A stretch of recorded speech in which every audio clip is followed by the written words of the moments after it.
afternoon, everyone. My name is Katie. I'm from Team NSBRC and going to be facilitating on this afternoon's surgery. So welcome to the fourth session in our series of NSBRC online surgeries, where we're joined by a number of industry experts to discuss key topics on the subject of internal finishes, including paints and colour schemes, lighting design, stair design and considerations, and flooring options. I'm joined by my colleague and the Centre's own technical expert, David Hilton, who'll be providing a brief introduction to our variety of talks.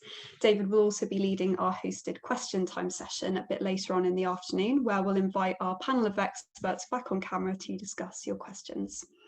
So before I hand over to David to introduce these upcoming sessions, I would just like to briefly explain how you can interact with us whilst on Zoom today.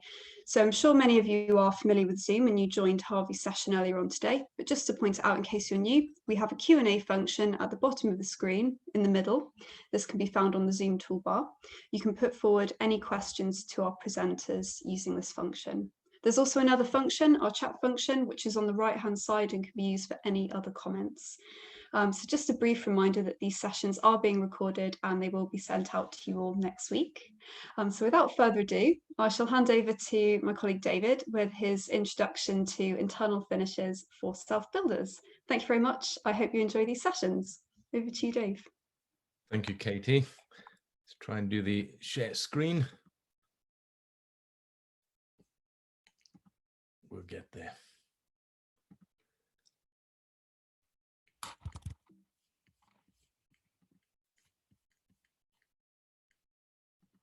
Try again. Right, internal finishes. Having just completed an extension and renovation project myself, it dawned upon me that internal finishes really are probably the area that is overlooked the most. I think when we're doing our designs and our planning, we're thinking about how many rooms we're going to have, and when it comes to the finishes, we push the render button on the software and everything turns a certain color and the problem goes away. And we also forget about how these things interact with other details, such as later on we will be looking at flooring and are we having underfloor heating, for instance, that type of thing, which I'll touch on in the next slide. So let's have a look at what the run-up is for today. The first thing we're going to be looking at 2:30 is going to be paints and color schemes. And this is one of the areas where I found it probably the most confusing, because I grew up at a time when green was green and blue was blue. And now we kind of offered, do you want pastel simnolience or proud peacock or whatever colors they're going to be, but everybody seems to avoid the words blue, red, green, yellow. It all seems to be some other creative name. And I tended to actually look beyond that. And when we found a color we liked, I'd then try and find out what the RAL color is, the RAL color, or something that would be a proper reference so that I could find out what it was. Because very often the color behind me apparently is proud peacock. I don't know why, but it just happens to be the color that it is. But if I went along to a shop, whether they'd know what that is or not would be depending on whether they stock that brand. And I think that very often we overlook things. We think, wow, that looks nice. What is it? But we can't reference it. So somewhere along the line, we have to have some sort of scrapbook to say that's what we want. And it's quite interesting also to look at those different colors and think what colors mix with others. And I kind of want to bring in the lighting as well. And I'm glad that we've got somebody talking about lighting today, because lighting and color, for me, they work absolutely hand in hand. Just the same as if you had a yellowish tinge on your lights and the wall was more a blue paint, you might end up with a green look. And one has to work out what the effect is of the light on that coloring scheme. And we also get taken up by a lot of jargon in this. Recently, when we were looking at things, I saw something I liked and I went into the lighting shop and I asked them and I said, have you got bulbs that look like this? And they said, that's not a bulb. That is an illuminance, or it was some other name that I can't even remember. And meanwhile, it was a bulb. to me and you, it was a bulb. It plugs into a socket and it makes light. So getting hung up by jargon was a bit of a it was a luminaire that he called it, and I was like, why can't you just call it a bulb? But getting hung up on these terms is sometimes bogs you down, whereas I think I'd like to have someone that can speak in English. And having spoken to Steve, who's going to do the talk later, before, he does mostly speak in English, which is quite refreshing from a technical perspective. But lighting for me isn't just about making sure that there's a pendant hanging somewhere. We didn't think about it until right at the end, and then actually it took quite a long time to get the lighting right and the color schemes. And it's all very well to get an app and start pointing your phone at the room and rendering it with different apps, but you've got to kind of add light and hope that you know what effect that light is going to have on it as well. And where do you want the lights? Do you want them centrally, or do you want, especially in kitchens and areas like that, do you want them under the counters? When we look at some of the pictures at the bottom, we can see that there's lighting on the stairs. How does the voltage get to those lights? How do you switch them? And yesterday we looked at smart homes and having all sorts of connectivity for different lights, and whether they come on at full illuminance or not at different times of the day. So these are all things you've got to think about, and not just think, yes, let's have some light above the stairs. Maybe you want to have lights on the stairs, or hidden behind the stairs, or behind coving at the top of your room. Or do you want downlighters? Downlighters are a bit of a popular one, but then you have to have space in your in your ceiling to be able to get them, and make sure, if you're building an airtight house, does that have an impact on the membrane, for instance, that it's now has to have air going to the light to be able to keep it cool, but it also then has to be airtight so that you don't get air leakage from the house through all of the light recesses. So that needs to be carefully designed in and not just thought about afterwards.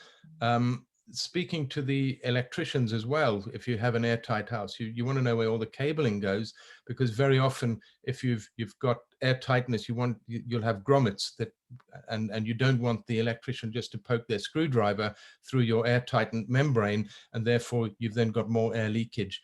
So it does take a lot of planning, and planning early, engage early with the trades. I would advocate that is a huge undertaking that needs to be done very, very early on. Don't just think, yeah, well, we'll hang a couple of pendants from the roof and that should be good enough, because it can be very disruptive to start putting power cables in after the fact and change switching. Now, when it comes to planning all of these things as well, as we can see later on, there is actually someone talking about stairs, because stairs take up quite a lot of space.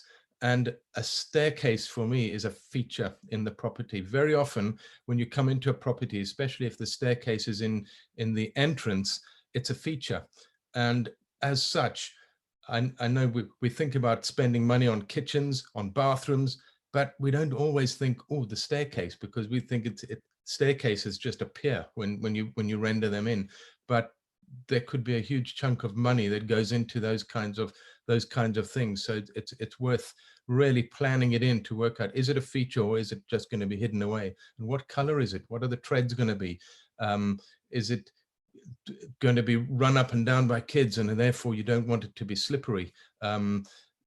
It's all things. We've changed from having fitted carpets in the property to actually having no fitted carpets whatsoever, and the staircase had to change. So we had to do a lot of different things to the stair treads to actually make sure that they weren't going to be slippery if somebody came running out of the shower and raced up the stairs. The other thing to think about is underfloor heating, for instance.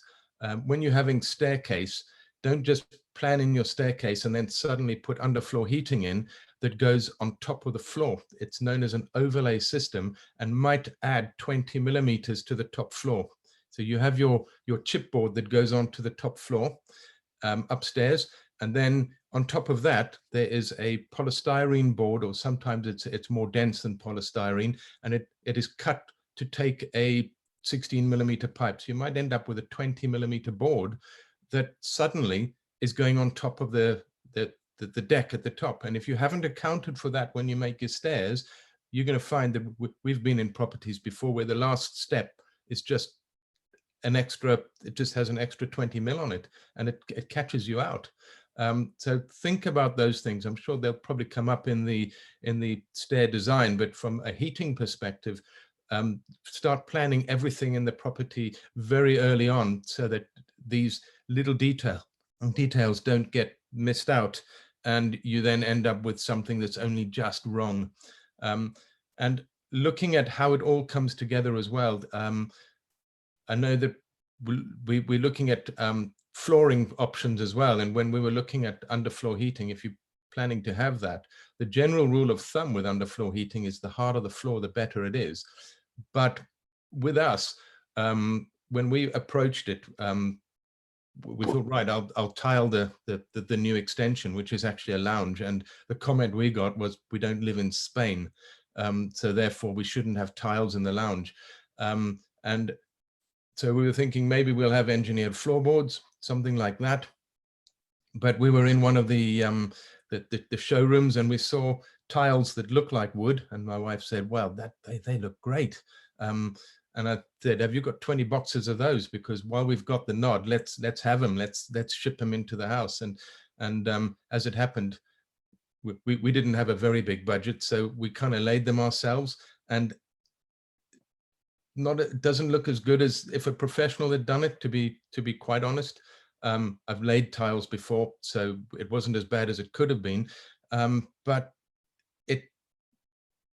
it should be done by a professional. These finishes should be done by professionals. And going back to the paints as well, we've also we did actually get, eventually, after having tried the flooring bit, we then actually hired someone who was a professional painter to come in and do the first coating of the paints in the extension, especially, just to get a very good finish, because the finish is what makes, it's the first impression that when you walk into the home. And all of these things come together: the flooring, the paints, the color schemes on the walls, the finish on things like staircases, kitchens, because you really wouldn't want to buy a kitchen and then find that you've got skew lines on your kitchen worktop and stuff like that. You just want it to be absolutely spot on, and not just look like it's been cobbled together on a weekend.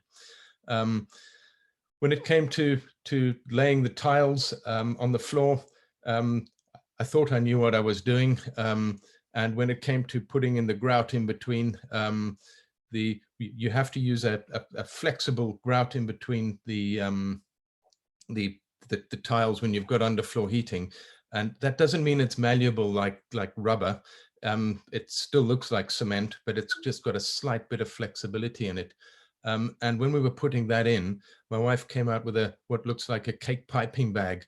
And I thought that looked ridiculous. And as it happened, I looked at it and saw how well it worked to put all the grout in. No mess, no fuss, just went in very, very easily. And the only thing I thought about on that was, why didn't I think of that? And there's lots and lots of tricks, and you're never too old to learn new tricks. But also, I think that you also have to really know where your limitations are. When it came to our renovation, what I knew I could do on site, on somebody else's site, was probably I could only do a third to a half of the speed at home, because we've got kids that seem to climb up and down ladders. When you put a tool down, they disappear. And you're just not able to get on with things. So if you're planning to do any of the finishes yourself, make sure you've got the right tools to get it right. Make sure you actually can get the finish that you want. Otherwise, leave it to the professionals. Don't forget, at 4:30 we've got question time. So if the guys' presentations don't actually get to a point where there's enough time for all the questions, we will try and answer some more questions at the question time. So do please try and keep them coming in. We've got a load of guys here that will have some very good information for you. And I'm quite looking forward to hear what they say. But the question time, this is your time to ask the guys. Hopefully, you won't just get the sales jargon back. You'll get the guys telling you real information to help you make informed decisions. And then we aim to finish at 5 o'clock.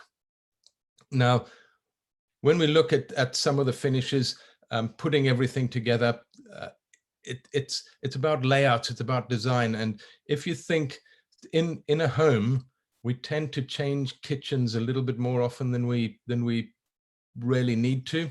So in a way, one of the things that we've looked at, and I've seen done in properties, is they actually put the flooring across the whole floor, and they actually put underfloor heating across the whole floor. So if you've got an island unit, a bit like the picture in front of you, then it will have flooring underneath it. So if you change that to a breakfast bar or change the layout, you don't then have to redo the flooring, because you've got a patinated layout.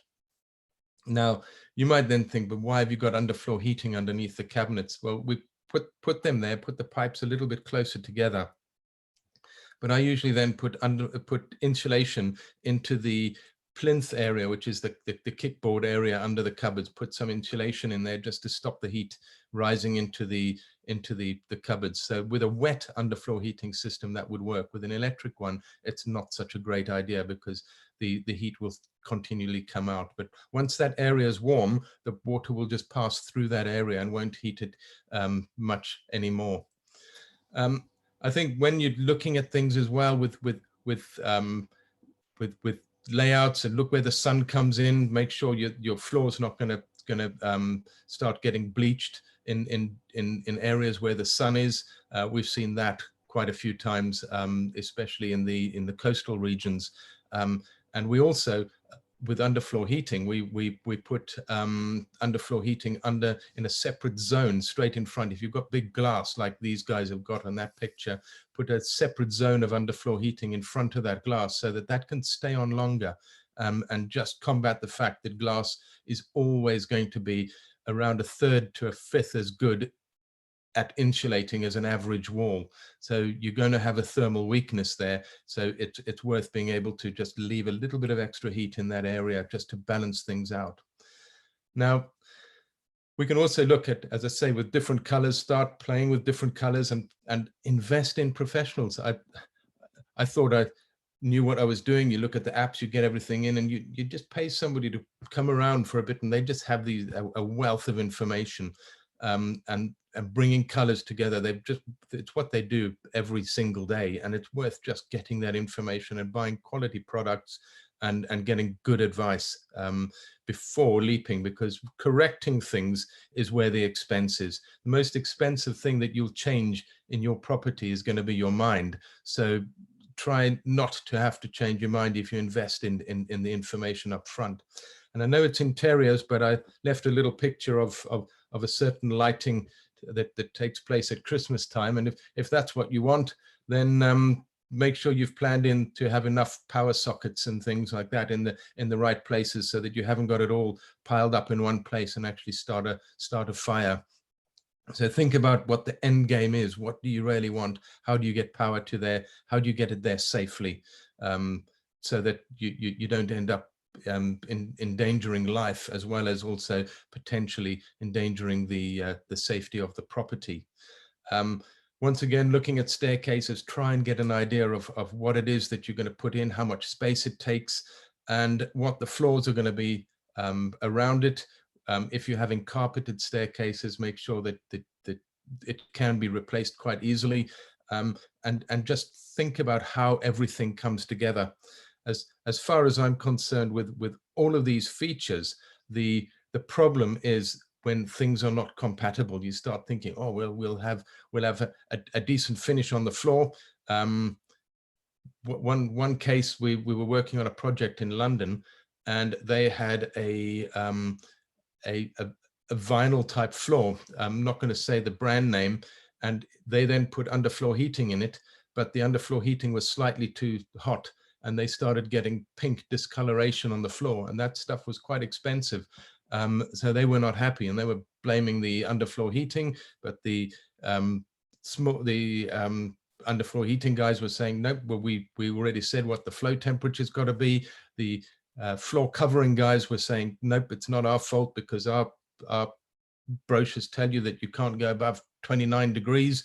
And it it was no one's fault as such, so it just had to be replaced, and that's where the problem comes in. You spend a lot of money on the finishes, but just make sure that the stuff is compatible, and ultimately it's your home and you want it to look nice all the time. And when you put all of these things in, make sure that they're safe. I mentioned about a program that started recently called Finding Alice, and a guy falls down the stairs, but there was no balustrade on the stairs. He didn't want it; it looked too cluttered.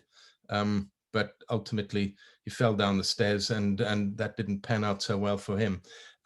So, looking at that, make sure that first of all the staircase is safe, that all of the surfaces that you're using are safe. If you're going to be right by the front door, my parents used to have a property, and when you came in from swimming, the floors were tiled. So the moment the first person ran inside, the room became an ice skating rink, and it was pretty dangerous.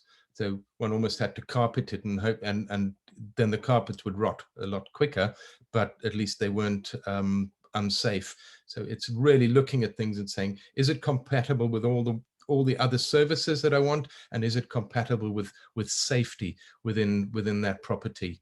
And just plan it all. Engage early. I know that everybody says engage early, but do engage early. Work out how things fit in. If you're using different finishes, how thick are they? What space do they take up? Do they have a drying time? Are they compatible with underfloor heating? All of that sort of thing. And it just makes a huge difference to plan early. And if they can give you drawings for certain things, that's even more of a benefit. But just plan early. That's all I can say on that. And that kind of brings me to the end of the introduction. But do bring in your questions as we go through the rest of the talks, and I'm quite looking forward to this session actually, because as I say, it's one of the ones that I know the least about as far as these finishes go, because it's the one that I thought I knew the most about. We only know what we don't know when somebody tells us, and hopefully today will be full of that type of session.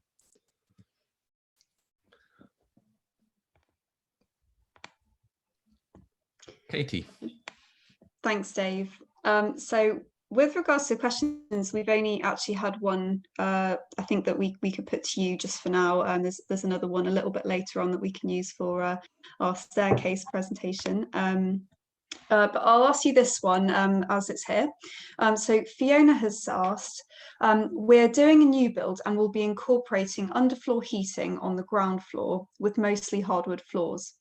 On the first floor, we will have carpet everywhere, apart from tiled floors in bathrooms. Will it be effective to have underfloor heating on the first floor, definitely in the bathrooms? Yes, it will. If you want to have underfloor heating with carpets, you need to make sure that your carpets have a TOG value of 2.5 or less. Yes, carpets do have TOG values, but also make sure that when you put the underfloor heating into your bathroom, that you still plan in how thick that floor in the bathroom is going to be, so that you've got a level threshold with your carpet. Your carpet will be thinner than the flooring in the bathroom. So that threshold compatibility needs to be designed in. So that needs a bit of careful planning. Or the pipes get put underneath, but still it needs to be planned in how that all works. So you could have underfloor heating upstairs with carpets, albeit that carpets with warmth underneath them could be a great breeding ground for house mites and dust mites and things like that. But it's absolutely possible. One thing on your hardwood downstairs, either use an engineered hardwood or use a kiln dried hardwood. Otherwise, when the underfloor heating is activated, the wood will still shrink. So it's got to be compatible with underfloor heating, and let them know that you're going to have underfloor heating, so that the timbers don't shrink and you end up with gaps in between them. Thanks, Okay. Dave. We have had one more question come through just as you were answering Fiona's one. Now, this one's from Gordon, and I think you've already answered really the second part of this question, but I'll read it out nonetheless, as you may have further comments. Gordon's written in, could you please direct me to a product or products of engineered wood, I think you mentioned, which it's possible to put above underfloor heating, and a carpet's a no-no for underfloor heating? Yeah, as I mentioned, carpets are not a no-no, but must be compatible. Just because it says compatible with underfloor heating doesn't mean it's compatible with all underfloor heating. It must have a TOG value of around 2.5 or less, including the underlay. Otherwise, the heat won't come out. The engineered floorboards must have it looks like plywood underneath it. And companies like Eco Merchant at the National Self-Build and Renovation Center, they have a branch there, check with them. But there are quite a lot of wooden flooring companies that will have a cross-laminated engineered floorboard. A standard 20 millimeter plank will probably have around 5 or 6 millimeters of real wood. It'll still be tongue and groove. I'm not a fan of the click type ones. I prefer tongue and groove. I'm a traditionalist with that. It's not to say the other ones don't work. It's just what I prefer. And standard tongue and groove, and it'll have proper ply underneath. It looks like a shutterboard plywood with 7 millimeters as the 6 or 7 millimeters, maybe 5 mil as the last layer, and that's it. But a lot of the timber companies will have that. But if you get an engineered floorboard that has knots in it, just be careful, because the knots are usually put in with a resin, so they don't sand down that well. But a lot of them don't have knots in them and look absolutely beautiful. Katie. So there's been a couple of questions just now that have come through on electric underfloor heating. So I shall read out this one to you. It's from Joy. And they've written in, for carpet treatment on the first floor, would water underfloor heating be compatible, or should it be electric? I'm planning water underfloor heating for my ground floor with porcelain tiles. Personally, I prefer water underfloor heating. As I say, I prefer it. It's not that one's better or worse than the other. I prefer the water one because you can power it from any source: a gas boiler, oil boiler, heat pumps, anything like that. And it mixes the heat around, whereas an electric underfloor heating system is pure resistance. So if you've got an uneven amount of heat input into the room, you might have sun that shines in from the windows or from sliding doors, and half the floor gets quite a lot of sun on it, then you will possibly overheat that area with an electric system. But with a wet system, the water will just pass through and blend the whole floor even. Electric systems do work well, though. We do use them in bathrooms sometimes, because and that sort of area, simply because sometimes you just want a little bit of heat in that room, and not even in the heating season, just because you might find there are some summer days where you just want a little bit of heat in the room just to perk it up in the morning, whereas you don't want to turn the whole central heating system on for that. So electric underfloor heating definitely does have its space, but personally I prefer a wet underfloor heating system. Katie. Lovely. Thank you very much, Dave. Now, I think we will head over to our first presenter. So we've got Craig and Rose.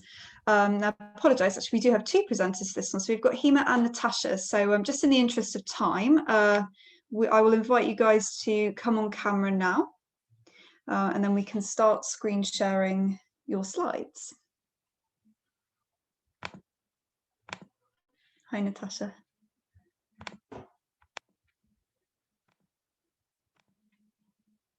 I think you're just on mute there, so I'm gonna... Sorry, Katie. It's fine for Natasha just to be on because she's going to lead the whole presentation. Okay, yeah, absolutely fine. I'll just hang around until you guys have got that screen shared, and then we'll crack on. So if you just click from beginning. There we go. Can you hear me okay? I can hear you loud and clear, Natasha. Thank you very much. Thank you so much, Katie. Hi, everyone. So my name is Natasha Petit. I'm an interiors expert and colour designer for Craig & Rose. And I wanted to talk to you today about paints, colours and design. And I really hope that you enjoy our workshop. So firstly, I wanted to introduce you to our heritage a little bit. Craig & Rose was established in 1829 by two Scottish co-founders, James Craig and Hugh Rose. And in this time, we've been able to win some of the most sought after paint contracts across the world. We have continued to hero our Scottish heritage as we manufacture our own paints in our factory in Dunfermline. And this is a really short distance away from our original factory site.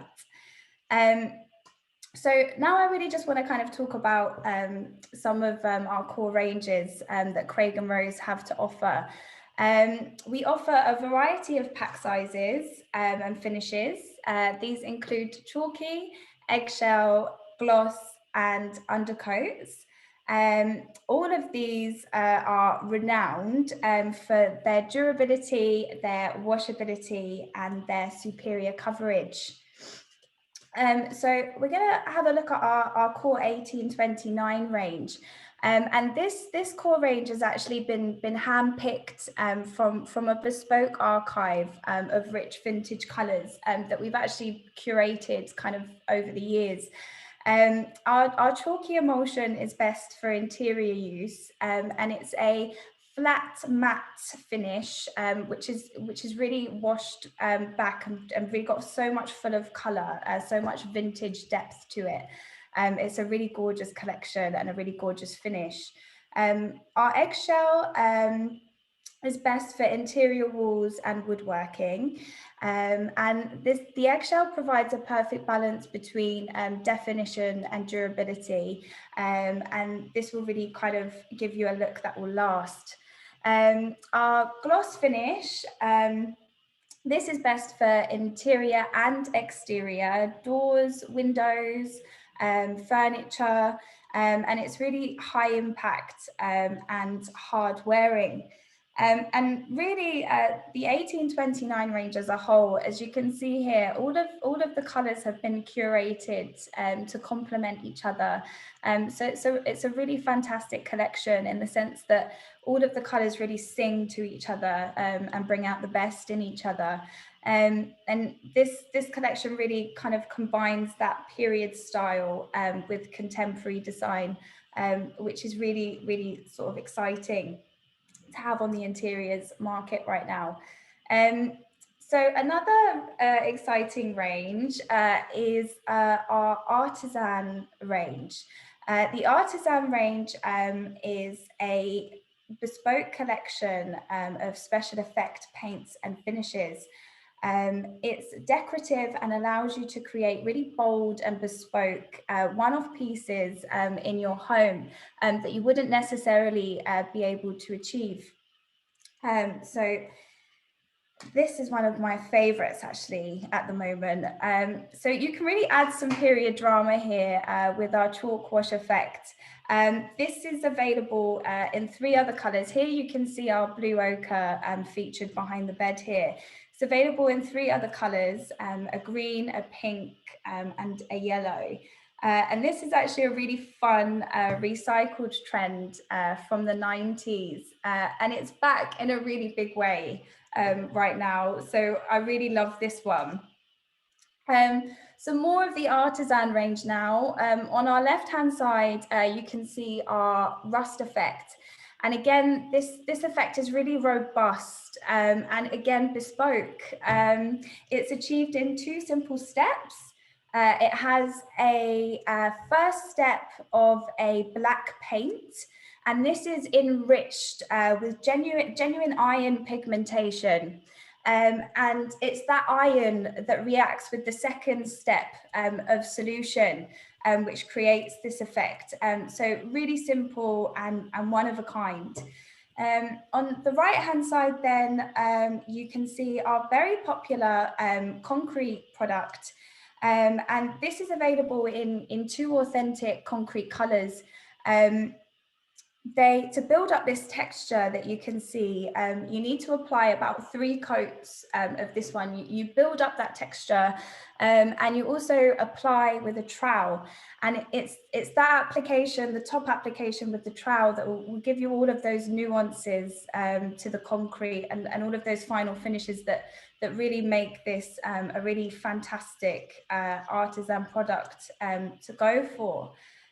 So there's so much fun to be had with the artisan range, and with all of the other ranges. There's so much more to go for as well. I've picked up on a few, but there's glitters, there's golds, we have metallic ranges and pearl ranges. So there's so much kind of variation for you to really explore and get stuck in with. So let's kind of look at your design process now. So really kind of getting yourself prepared for your project, finding some inspiration, making a plan, and getting those samples done effectively, and then finally making a decision, which can sometimes be the worst part, because you've got so much going on, and then it's that pressure to kind of make that final decision. Really and truly, with your decorating process, the preparation that you put in is so key to ensure that quality paint finish and to ensure that kind of quality final top coat. You must ensure that you apply effective and quality preparation. It's so important for the quality finish in the end. So let's have a look at undercoats now, because this is part of that kind of preparation process, and it's a really kind of imperative part of that process. And usually you would undercoat after you've primed your substrate. So you would prime the substrate and then undercoat the substrate. And Craig and Rose have actually come up with a really pragmatic way to deal with this kind of process, as they've developed a 2-in-1 undercoat and primer that have that dual purpose. And not only that, but the undercoat is actually, it's developed and designed in 2 colors, and this is very deliberate. It's done this way so that they can pair into the 1829 collection in the most effective way. So there's a darker undercoat for the darker tones, so that when you do apply your paint, you really get that true depth of color at its absolute best. So I think because of that adaptation, I think it's a really special undercoat. Getting inspired for your project. Some people don't have an issue with this step at all. A lot of us know what we want. We've dreamt up our dream interior, our dream room, and we have a rough idea. But for some of us, you don't always know exactly how you want things to turn out. So do get inspired, find some imagery that inspires you. There's so many different places and avenues to look right now in this whole kind of domain of social media and Pinterest boards, whatever it is that takes you. If something really demands your attention and something really takes you off guard, you're interested in it, you've stopped. If you're flicking through a magazine and an advert pulls you in, or have a look at those things that capture you and really identify what it is in that interior that's capturing you, that's making you feel so intrigued. And then try and kind of copy that and put it into your design and kind of take that on and do your own kind of thing with it. But that's a nice place to start if you're struggling with inspiration. And if you do need a little bit more help, you can always come to Craig and Rose and use one of our amazing colour designers. I am a colour designer, so I would offer my expertise, hopefully get you inspired, And we would look at all different things that you wanted to achieve within the room. So Craig and Rose do have some really fantastic services there to aid you on that process. Once you've kind of got your inspiration and you've got some form of direction, I would always say to try and make a plan. And a plan for me in interiors is really a mood board. This is essentially, it's your draft, it's your kind of reference point as a starting point for your project. So I would recommend giving a mood board a go. You know, they don't necessarily have to be kind of all kind of featured with loads of tactile pieces and samples. You can do a mood board digitally, or you could also, if you do prefer that kind of tactile feeling, then go for it and get some samples in. But don't feel overwhelmed, even if you just screenshot a few pieces into your gallery. Then you've kind of got your own kind of mood board going on in your gallery. Another thing I would say with the mood boards to get you started in terms of kind of what to make sure you include is there's 7 elements of interior design. And the rule's supposed to go that if you balance these 7 elements really well, then you'll create a really fabulous interior scheme at the end. So I find it a really handy tip to really reflect and think about those 7 elements on my mood board before I go ahead with my project. And those 7 elements are space, light, form, lines, colors, textures, and pattern, my favorite pattern. But yeah, so try and represent those on your mood board, and you should really start to understand where your space and where your project is going.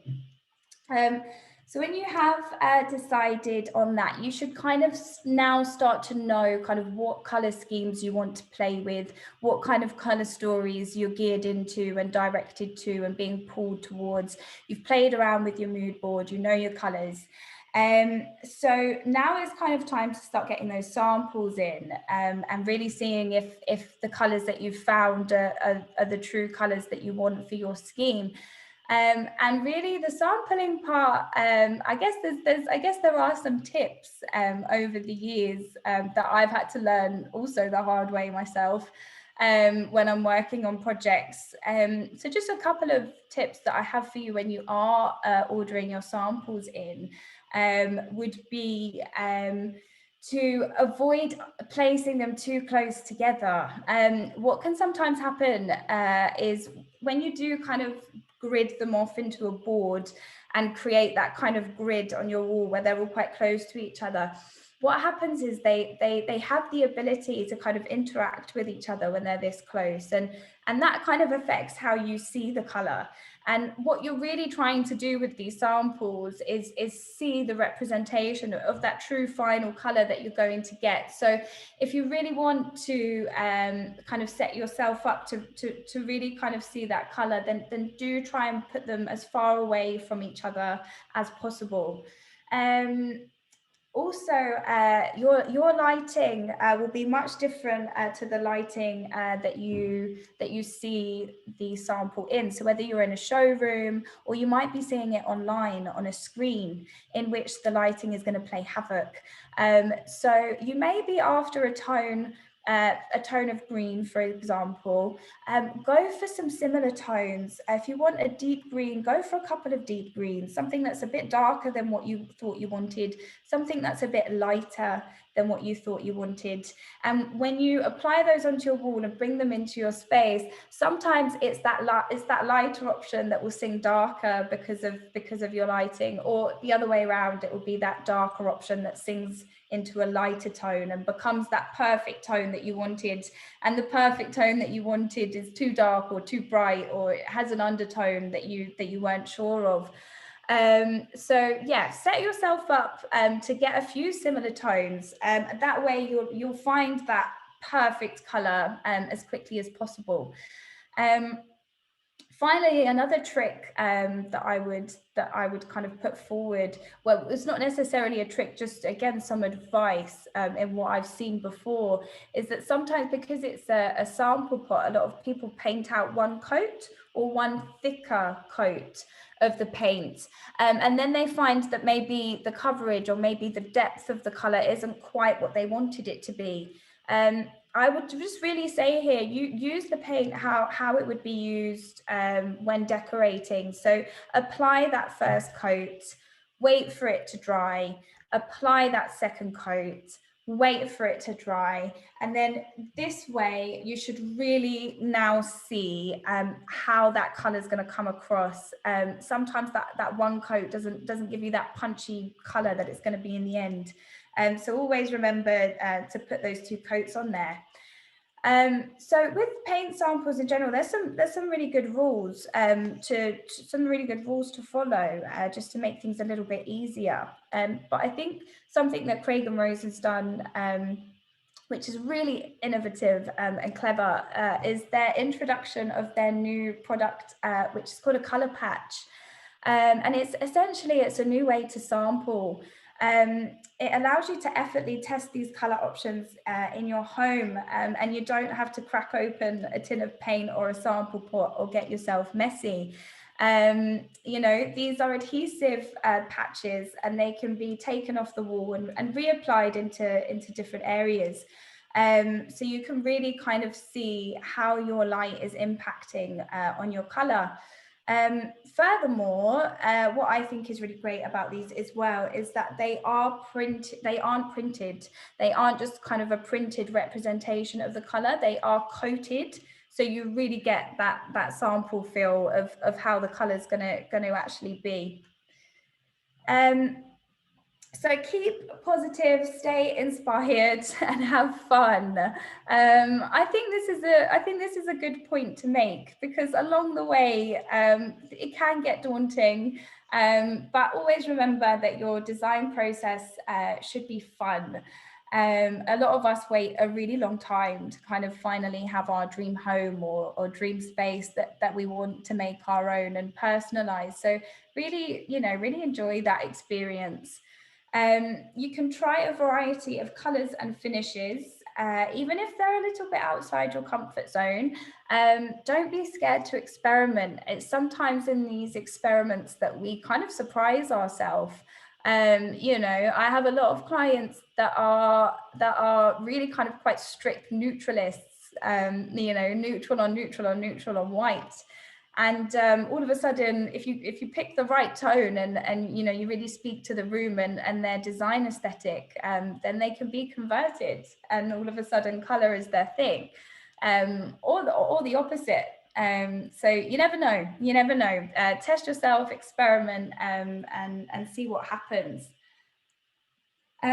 So you can have fun, you can experiment, and a great way to kind of stay on track with what's going on in interiors is to kind of keep an eye out for what's happening in the trends.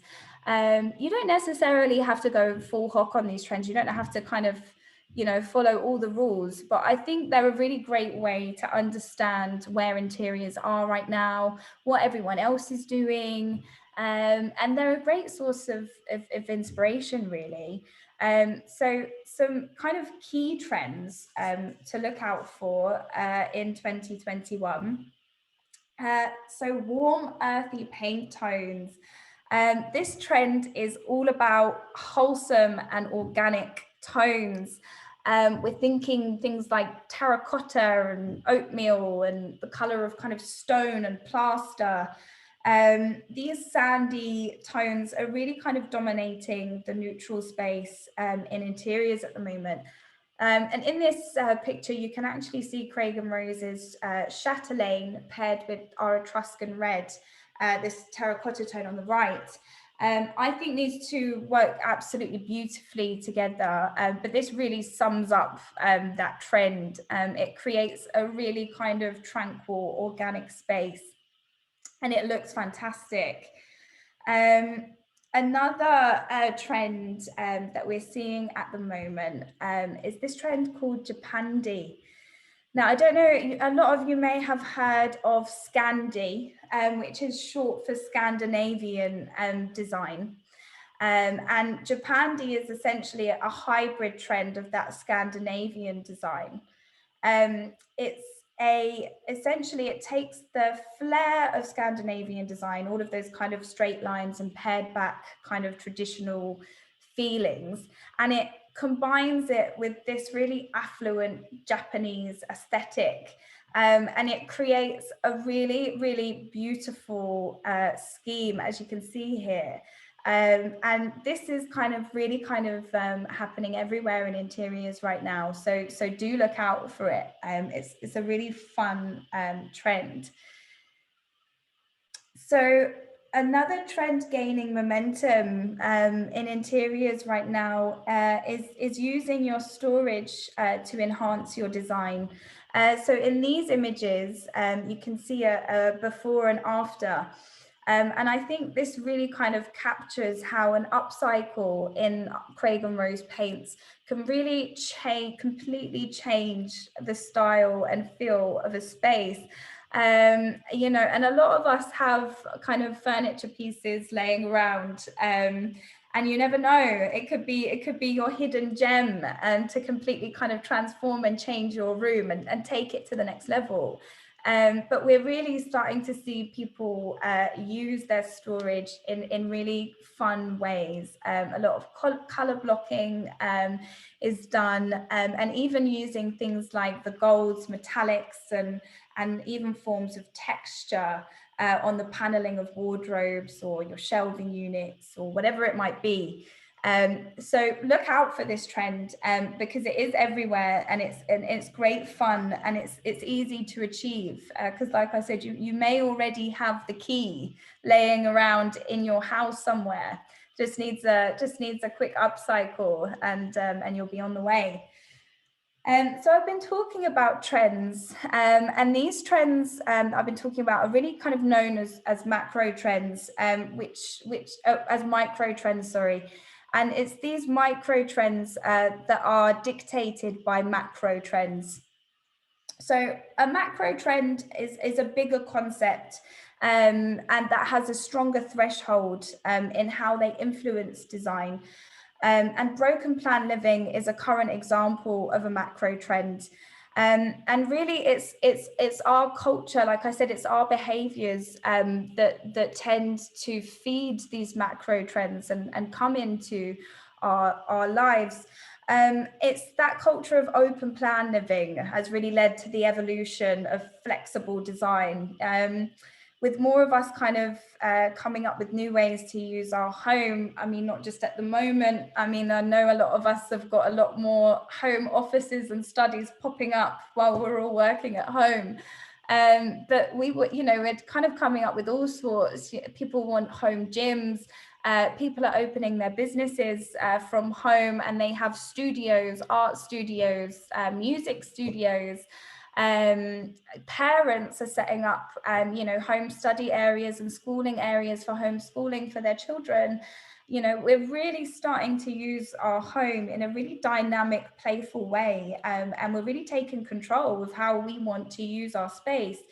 And it's that demand and our lifestyles that have created this kind of broken plan living kind of concept. And essentially there's a few key things that help you kind of define broken plan living above open plan living. And there's a few things. Broken plan living is a much more deliberate form of zoning your spaces. So open plan, you can kind of see visually, and the kitchen is open to a dining room. A broken plan would be taking that a step further by zoning then the dining room and the kitchen with, say, different colors. So you have one big space and the kitchen is zoned by the green and the rest of the space is a neutral. Taking your storage and using that as a shield in the room, or as a screen in the room, taking open shelving and creating sections in that space.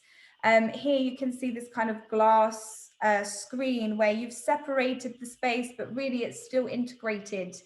It's these things that define broken plan living.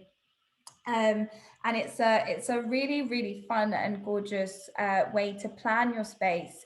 You just have to be careful with your color scheming in spaces like this, because everything is so open and everything is so relatable that you really have to have that colorway and that color story. So everything is kind of speaking to each other.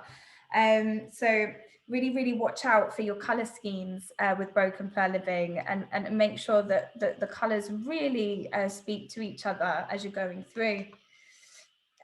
Another kind of really influential macro trend in interiors right now is biophilic design. And biophilic design is, I suppose it's the technical term for bringing the outdoors in. I think a lot of us have a love of the outdoors. If you do have a garden, we love our gardens. You know, gardens are really hard to come by in London. And we're proud of them, we love them, but it's this technical term for bringing the outdoors in. And this trend is kind of rooted in this kind of cultural movement of sustainability and well-being. And you can define this trend essentially, you know, showcase nature. That's really what it's saying. You know, have loads of plants, you know, go for it. And it's these macro trends create those micro trends I was talking about. So for example, the warm earthy paint tones, that will be from biophilia. That trend will come from biophilia. Using your storage for design, that trend will come from the broken plan living and that kind of broken down reconstruction. So this trend really kind of sings to that. And tones of green, that's another great trend at the moment. Tones of green, go wild with greens, mix those greens up and be playful, and use those kind of earthly, unfinished kind of materials like brick, woods, corks, bamboos. All of those kind of things really define that biophilic design. And Craig and Rose have such an adaptable palette of artisan and chalky emulsion and their colours to create all of these trends and to create something completely individual and bespoke. So do have a look. You can find all of the products that I've spoken about and so many more through our website, and you can find them in one of our 4 showrooms nationwide. We have 2 showrooms in London, 1 in Scotland, and we've just opened our newest venture in Glasgow. So Craig and Rose are also available in home-based stores and other independent retailers. So do come and check us out. We'd be really interested to help you and to see you. And if you are trying to find a stockist, please refer to our website. You can also find us at the NSBRC. We are at stand number 83. And again, we really look forward to kind of working with you on your projects and getting to know you and helping you. And we look forward to seeing you there. Thank you so much for listening to our workshop today. It's been such a pleasure talking to everyone. Thank you. Thanks, Katie. Thank you. Lovely. Thank you so much for that, Natasha. So just before we move on to the next talk, would you mind just answering a couple of the questions that we've had sent in? Yes, I would love to, of course. Wonderful, thank you very much. So this one is from Gordon, and he's just asked, where do you get the colour patches from, and is there a cost? Yes, okay. So the colour patch has just been launched by Craig and Rose, so it's accessible so you can get them online, you can get them through their showrooms. They also set up direct shipment from their showrooms anywhere within the UK. So if you don't have a local stockist, you can give them a call and they will ship out to you anywhere in the UK, which is great. So they're available online, they're available in our stores, and you can order them direct. Wonderful. Thank you very much. Now, I'll just quickly say this last question that's been sent in from Leslie before we move on. So Leslie's asked, any tips on how you can pick up a micro trend and be fairly bold, but it won't risk looking dated over a short period of time? So have you got any advice to give to Leslie on that? Yeah, so I think this is a big thing. I think trends can be, you have to walk the line with trends, because there is certainly a line between using them and abusing them. You can kind of take inspiration from them, from one aesthetic, and try and flip them on their heads slightly. So if it is something, if you're going for something industrial, really kind of do your homework and have a look at all the features of industrial rather than what's just happening in the trend. You know, think about other aspects that bring that trend together and how you can kind of play around with them. But I would definitely look to trends for inspiration. But as you said, if you really go to town and kind of copy bit by bit those trends, then what happens is in 2 years' time, you have something that has now kind of come and gone. And so be inspired of them, be aware of them, but, you know, take your own kind of inspiration from them and put a twist on it. And so that you're not kind of falling into this trap of just kind of copy and pasting a trend, kind of more try and use it as a starting point for some inspiration. That's excellent. Love that. Thank you very much, Natasha. So we've had some more questions come through for you and Hema, but I think what we'll do is we'll leave them towards the end where you'll be joining us for our question time. So if I could just ask you to stop sharing your screen and we'll invite you back on slightly later in the session, but thank you so much for that. The next presenter that we are inviting on the screen is Stephen Allen.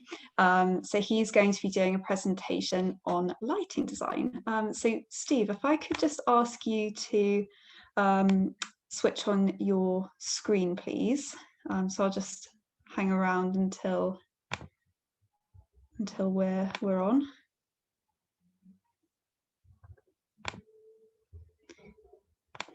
Hi, can you hear me now? Yes, I can hear you, Steve. Thank you. Brilliant. But I'm guessing you can't see my screen yet. No, not just yet. Zoom. Right, this all worked in the warm-up. Okay, 2 seconds. Yeah. Okay. Right. Here we go. Hopefully. Is this not working? Yes, just need you to start the slideshow from the beginning. Brilliant. Sorry for that. Wonderful. Thank you. That's okay. So here we go. My name's Steve Allen. I work for Connect Intelligence. I've owned the company for 16 years.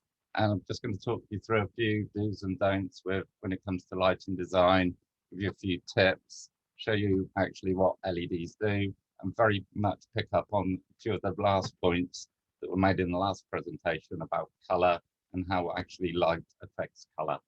So to start with, hopefully you can all see this picture.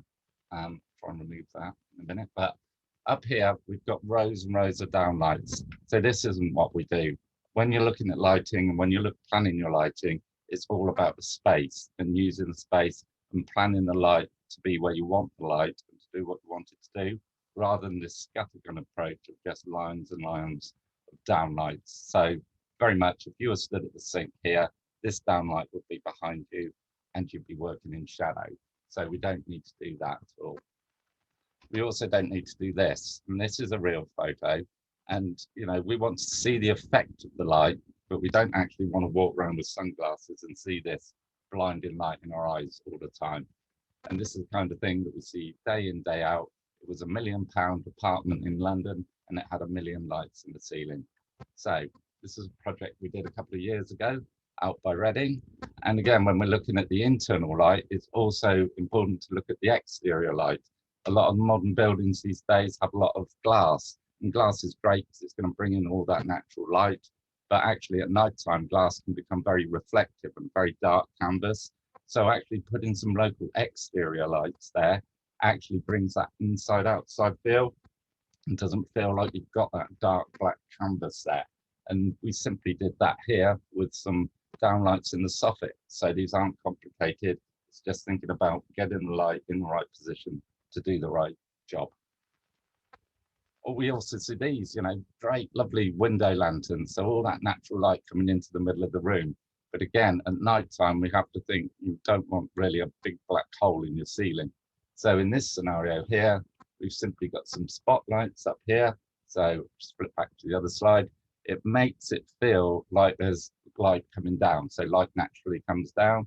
So it gives that wow factor effect, but it's simply by getting some spotlights in the right position to do that. Now, downlights are great. Downlights are great for task lighting, for lights in kitchens, and some other bits we'll touch on. So really, really good to get that high level of task lighting that you need. But you also need to think about controlling the lights, because we want to go from a very, very bright space to something that's a lot more softer, warmer. And you don't want to be going up to do lots of switches and dimmer knobs to do this. You simply want to switch off certain circuits for your task lighting and then certain circuits to be able to dim it for your ambient lighting. So building up these different layers of light as well. We come across lots of challenging builds and architectural spaces. Vaulted ceilings are very tricky to light. We're not trying to light actually from here.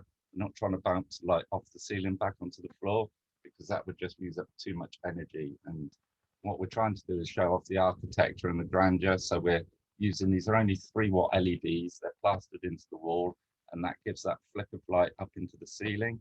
And then we're using the pendants to do the bigger downlighting element.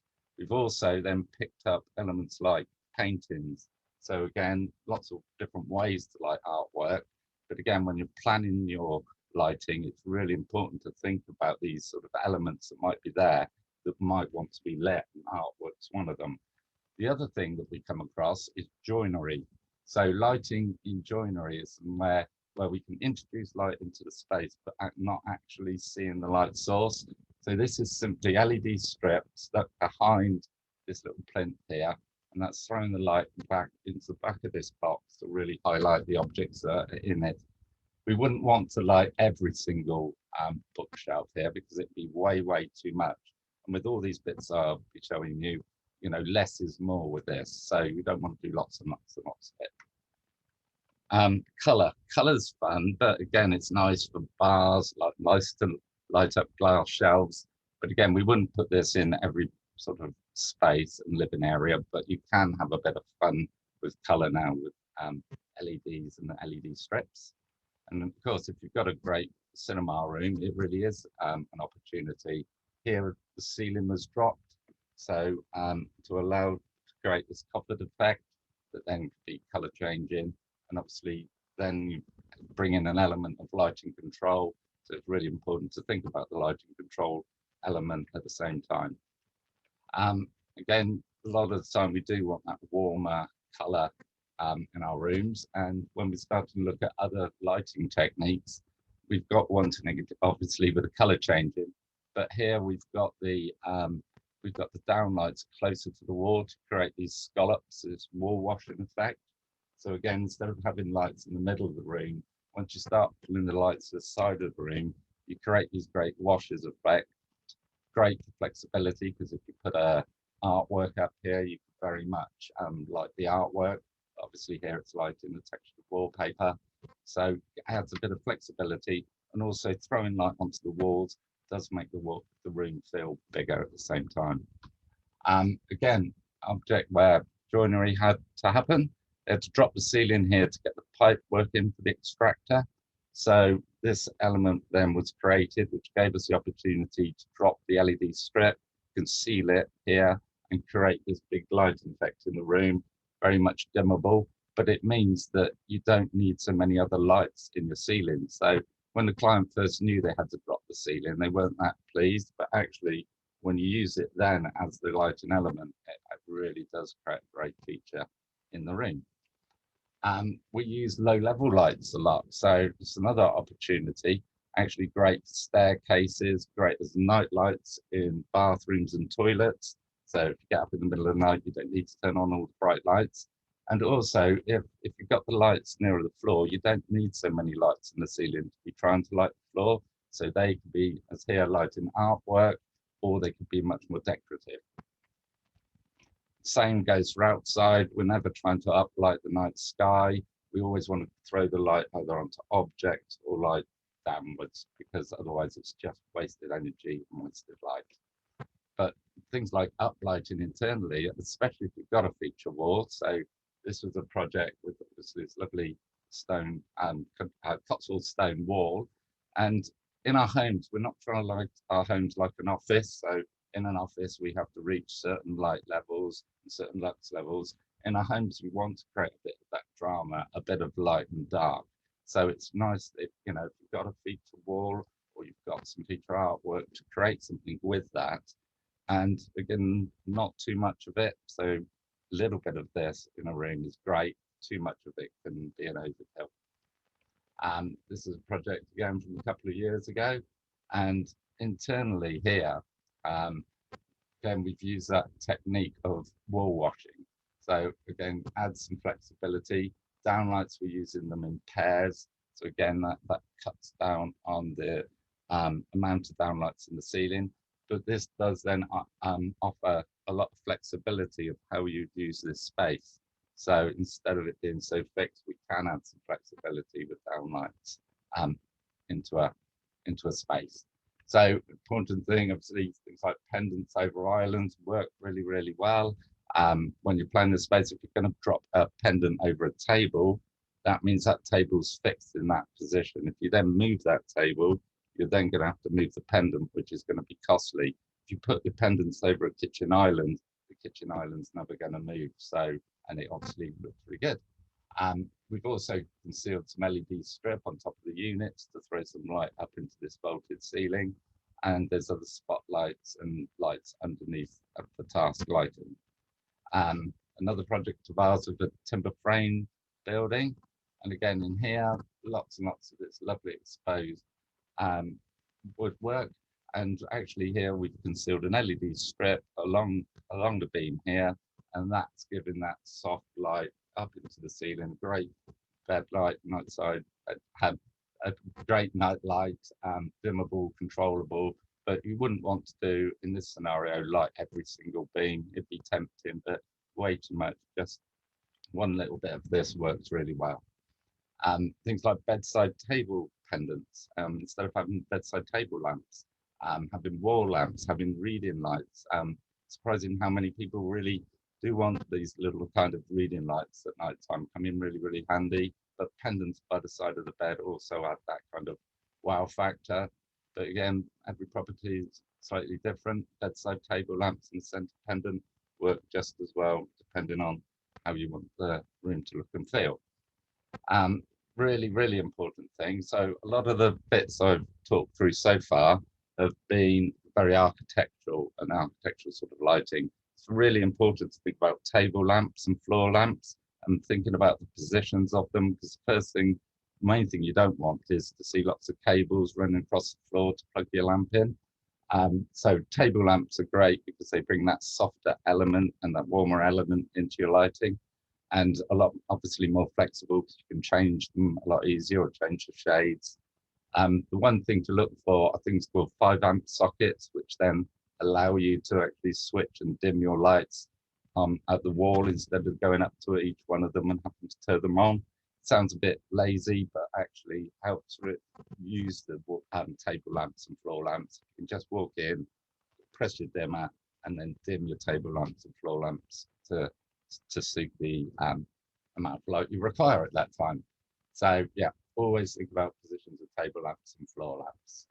And again, just on that point of having a pendant over a table, it is a bit, it does fix the table at that point. Downlights can actually add a bit more flexibility if you had an extending table or the room dimension, the room layout was going to change now and again. So obviously what we do as lighting designers is mainly come up with a lighting plan. So this is an example of one of our plans, which denotes exactly where the lights go. Each light has a reference, which would be supported by a data sheet where we are an independent company. So we will show you the difference between a £5 downlight and a £50 downlight. We will talk to you about the way these are controlled and switched. So all the red lines on the drawing to note which lights switch and dim together. We would talk to you, and we work with some great AV companies to, look to see how you can control and dim your lights as well. And we can also offer a 3D visualization. So we can then actually show you your room, the space, and what the lights and lighting effects will create there, which is great, especially for some of these very challenging architectural spaces, to actually see what that lighting effect would actually do and work with that space. So works really well, simple spaces, bigger spaces, but really gives our clients some really good understanding of what these lighting effects will do. And this is the exact light output from the manufacturers. So it gives us precise lighting calculations. And like I said, it works really well on these very nice architectural spaces. So, and as you can see with this one, I've just include this one because this is Potton House we did about 2 years ago. And again, they are these big, lovely double height spaces, vaulted ceilings, glass walkways, but it's really nice to actually see what will happen before you commit to buying all these lights, to actually see how that will work. So what I'm going to do is just now quickly give you a bit more technical background on LED lighting. So don't be too horrified, it's going to be quite quick, and there's a lot of points here that were brought up in the last session about how light actually reacts with color. So to start with, just quickly, an LED is a crystal. Actually, they pass electrical current through it, produces light, and it also produces a small amount of heat. So all LEDs actually do get warm, and they need a certain amount of what's called a heat sink to draw that heat away from the diode. So what we see now are these kind of GU10 light bulbs. Will come in lots of different shapes and sizes, lots of different light outputs, but again, all pretty much the same technology. This one's got lots and lots of chips and would look horrible in your ceiling, but actually the newer technology is a lot more like to the old-fashioned halogen lamps. The next stage is actually integrated LEDs, so you're going to see these a lot in the wholesale kind of market, where the whole thing's integrated. They take the mains cable into here.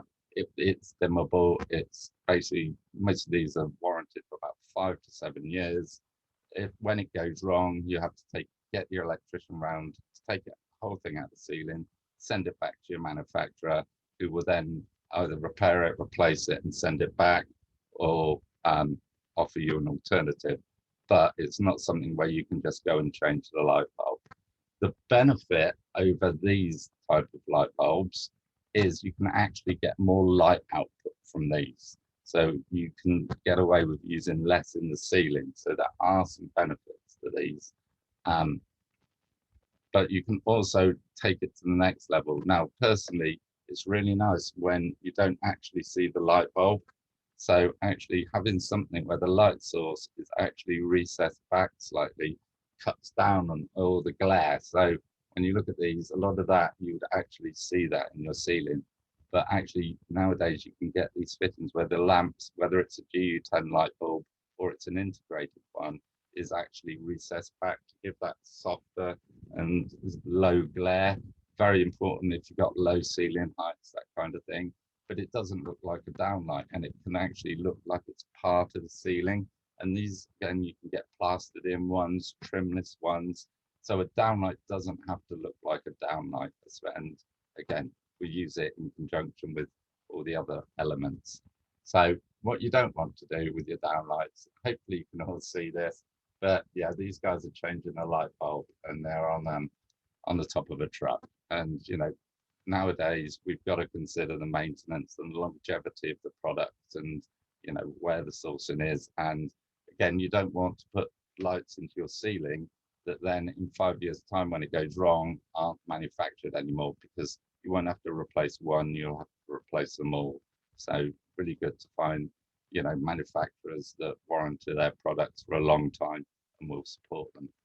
So just quickly, another bit about LEDs and light output. So we all used to remember going down the shops and buying a 60-watt light bulb, okay? So light isn't measured in watts, it's measured in lumens, okay? So a 60-watt light bulb would give around about 710 lumens, okay? So what happened was people would go onto the internet and type, well, I've got lots of these 50-watt dichroic lamps that we all used to put in our houses in the 90s, and they, you know, they consume 50 watts of power and they produce 800 lumens. So a lot of people go onto the internet and put LED light bulb 50-watt equivalent, and will come up with a lamp that might be like this. And this says it's 5 watts, so you're saving huge amounts of power on that. And it's 50-watt equivalent, and it gives you 300 lumens.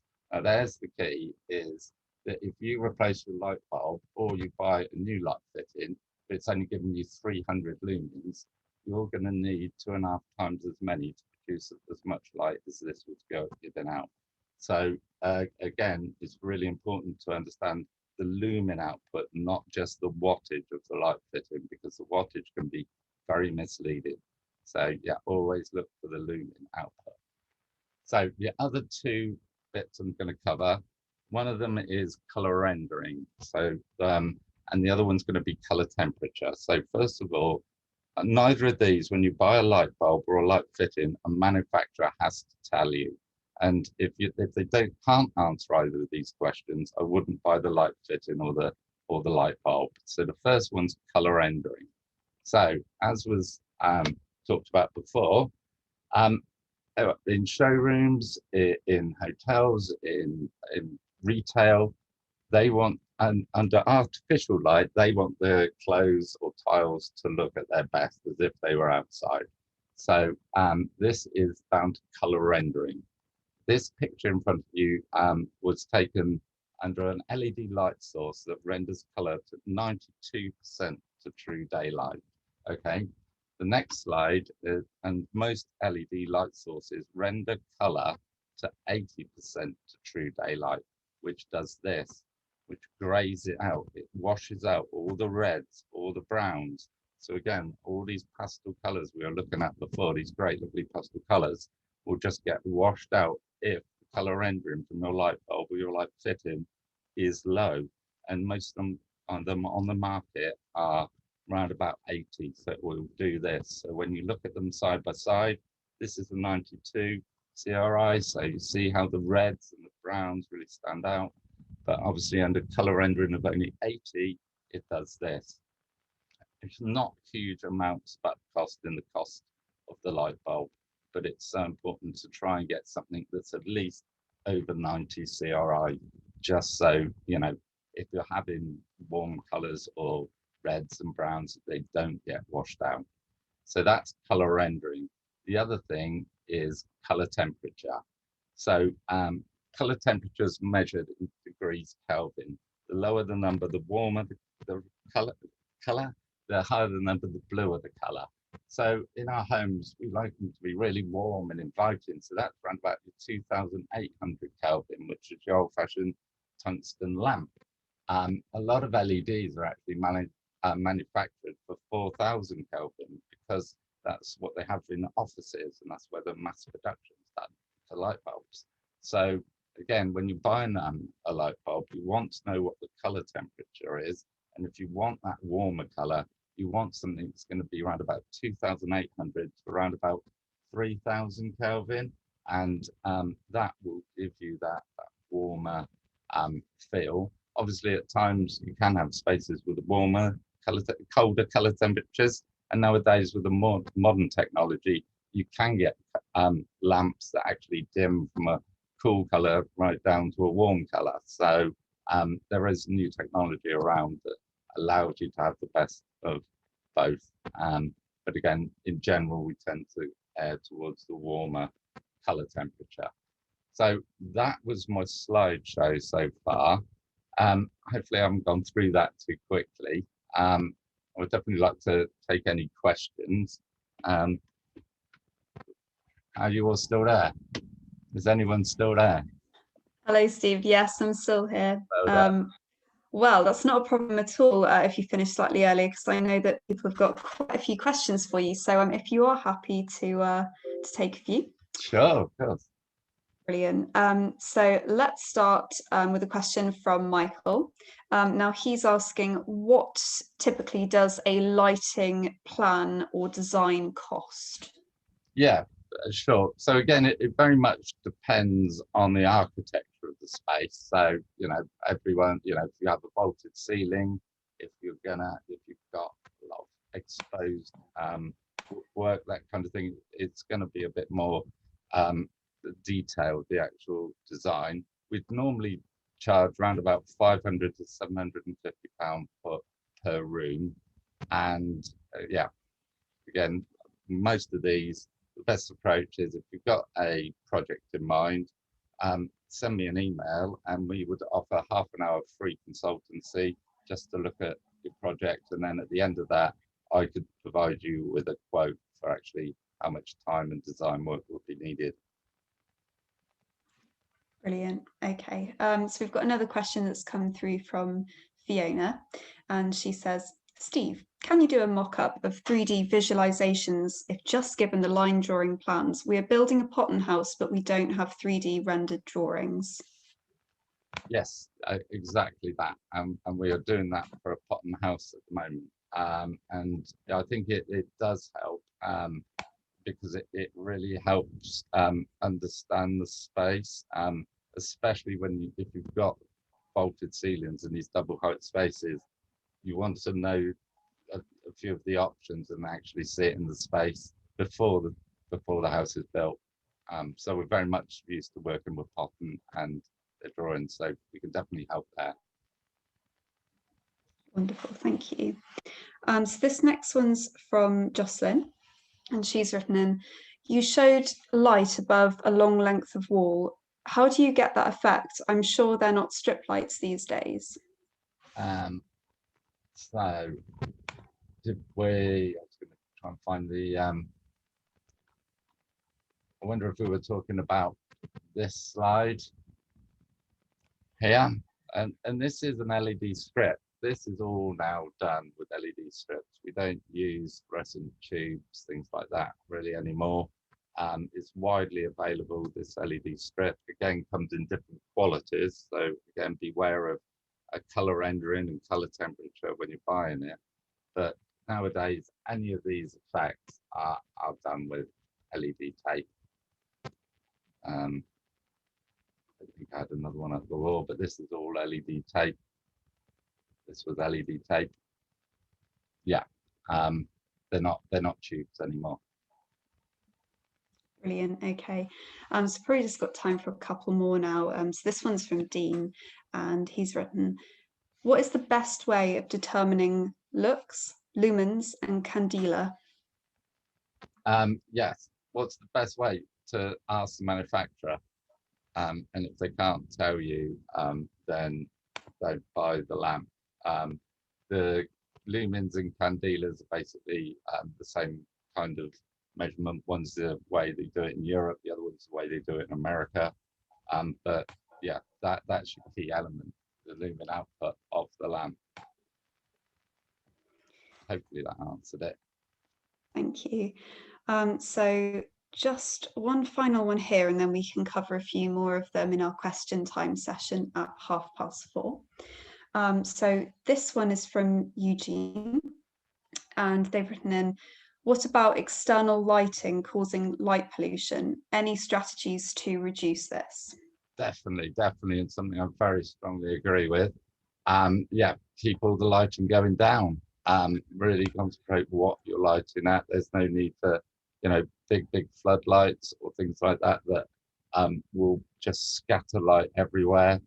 nowadays, when you're building a new home or a self-build, you have to adhere to, non-light pollution, and we would do a schematic that would allow, that there wouldn't be light spell or light pollution.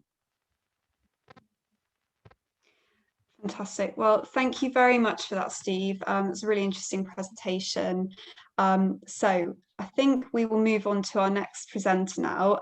So if I could just ask you to stop sharing your screen there for me, Steve. Yeah. And I was about to invite Meinolf onto the camera, but I can see he's already here. So thank you very much.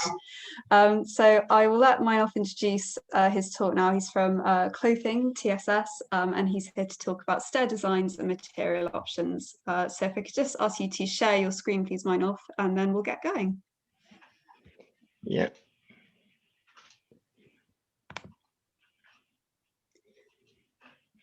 There we go. Lovely. Thank you very much. Hello, good afternoon, everybody. I'd like to tell you a little bit about stair design and consideration. I am Meinolf Klöpping, Director of Klöpping TSS Limited. The first question about staircases is, how long do you want to keep the stairs? Sounds weird, but think about it. The staircase normally is kept for a very long time in the house. It stays in the house for generations. So keep that in mind, that it's a long-term decision. It's not something you can easily change. Like we've seen earlier on with the colors of a wall, you can easily repaint the wall, but changing a staircase is quite a job. Next thing is, once you've thought about that, is when do you start looking for stairs? And it is really never too early, but it's very often too late. Because before you finalize the layout of your house and before it's built, you can still adapt the space for your perfect staircase. Once the staircase is installed, and once the walls are built, you're limited by the space you have. And a lot of times, it's not the most important part for the person designing the house to look at the staircase. If you look at the next picture, there the walls are up. First lighting is in, the screed is in, underfloor heating is in. In this case, we discussed everything beforehand. So the client knew before how much space is required as an opening in the ceiling and where the staircase will end.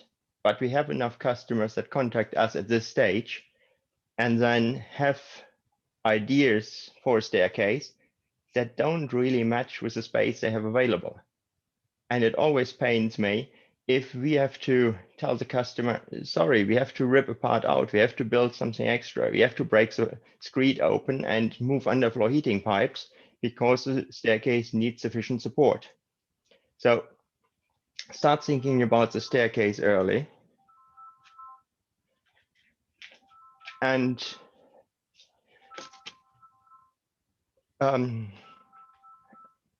sorry, I lost my thread here for a second. The next important part for staircases is to make sure that they are safe and legal. Where making a staircase legal is fairly easy, you just have to comply with building regulations. And for that, you have a building inspector who guides you should there be anything that is not clear. Obviously, whenever we design a staircase, we point out the requirements for building regulations, and we make sure that the staircase complies to the regulations. It is a little bit more difficult to define a safe staircase because that doesn't depend on the building regulation, that doesn't depend on me, that depends on you, how you feel comfortable and what your staircase can look like. Some people don't like an open staircase, some people don't mind. So it is really important for you to decide, what do you feel comfortable with? You have customers who want a handrail on both sides. So if you have glass walls on a staircase, then it might not be easy to fit handrail on the glass wall once the staircase is installed. In the design stage, it's very easy. We can just incorporate a handrail in a glass wall. So it's always important to think about those details at an early stage. The other part that is important is your lifestyle and the ergonomics of the staircase, because it depends on how you walk through the house, how you live in it. Do you move a lot straight from the front door, which is at the top left of this image, and go downstairs to the rooms, or do you often go straight upstairs? When you come down the stairs, do you walk straight out of the door? Do you a lot of times go to the kitchen first, get your breakfast before you leave home? And all this can be incorporated in a good designed staircase. So it flows nicely, that you don't have to walk around corners. It guides you whichever way you want to go. You will see the first step on the staircase has a little bit of an odd shape, but it's just because we want to make it easy for the user when they come in the front door to go straight up the stairs, or when you come from the living space to go up the stairs. Both ways, the staircase is inviting and gives you a good access angle. But the most important thing is that it feels right for you. And that can depend on so many things. People who grew up in Southern Europe would want a shallower staircase. The same thing applies for somebody who wants to design their forever home. If you anticipate that you might get mobility problems in your older age, then it's worthwhile having a staircase with shallower treads because it's easier to climb. But if you have a shallower tread, you need more space. So coming back to the beginning, you have to have the space in your entrance hall to create a shallow staircase. If the entrance hall is designed for a very steep staircase, you don't have the choice to make the staircase shallower because there's simply not enough room. For example, this staircase is in an old stables, and it's simply an access to a guest bedroom. It's used very seldom and mainly for storage or so on. So there's no need to have a large staircase. And you don't want to waste any floor space since it's a very compact build. So we proposed and designed the space-saving staircase. But if it was the main access to upstairs, in this example, which is a coach house, which is even smaller, but the only bedroom of the property is upstairs. So you need to use the staircase every day. So it has to be a very comfortable staircase. And at the same time, it shouldn't impact on the living space downstairs too much because space is very precious. So you have to consider all those details for yourself, how you're going to live in the house. And it all helps you to build a picture of what the staircase should look like. Yeah, everybody wants components in the house that have a certain wow factor, that look interesting. And just looking for wow factor might not be the ideal solution because sometimes you're wasting space. So you have to always consider the impact on the living space you have. And so I'd like to show you some examples. This one to begin with, you can see in the background the kitchen. In the center is a staircase, and on the left is a living room. In this staircase, you can see through. You can see from one end to the other. So you tie the two parts of the house together, but it still gives a good division from the two sections, and it's a really nice feature in the center of this downstairs area. Another option is this staircase, which gives the room a lot of depth. You can look straight through the staircase that is fully supported by glass into the garden behind. It makes a very nice feature, but it's not too dominant because this hallway has a nice size of about 3 meters. But very heavy staircase would make the space feel small. With this open staircase you can look through, it makes the space feel bigger.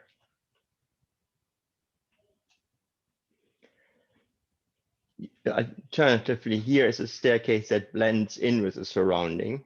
It's an oak frame building, and we've used the same oak material for the treads, supported just by glass, which blends into the background, and the treads of the staircase blend in nicely as well.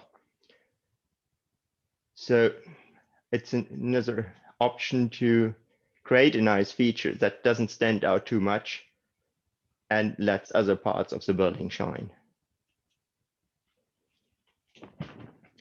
Here's the staircase that divides two parts of the living space as a previous image, but it's a bit sharper with the cut steel stringer in a stepped form. And the curved oak handrail is another nice focus. So you can achieve a lot of different detail, different effects with different styles. Here's a staircase that invites you to go upstairs. The newel post is angled and the handrail is curved and invites you to go upstairs.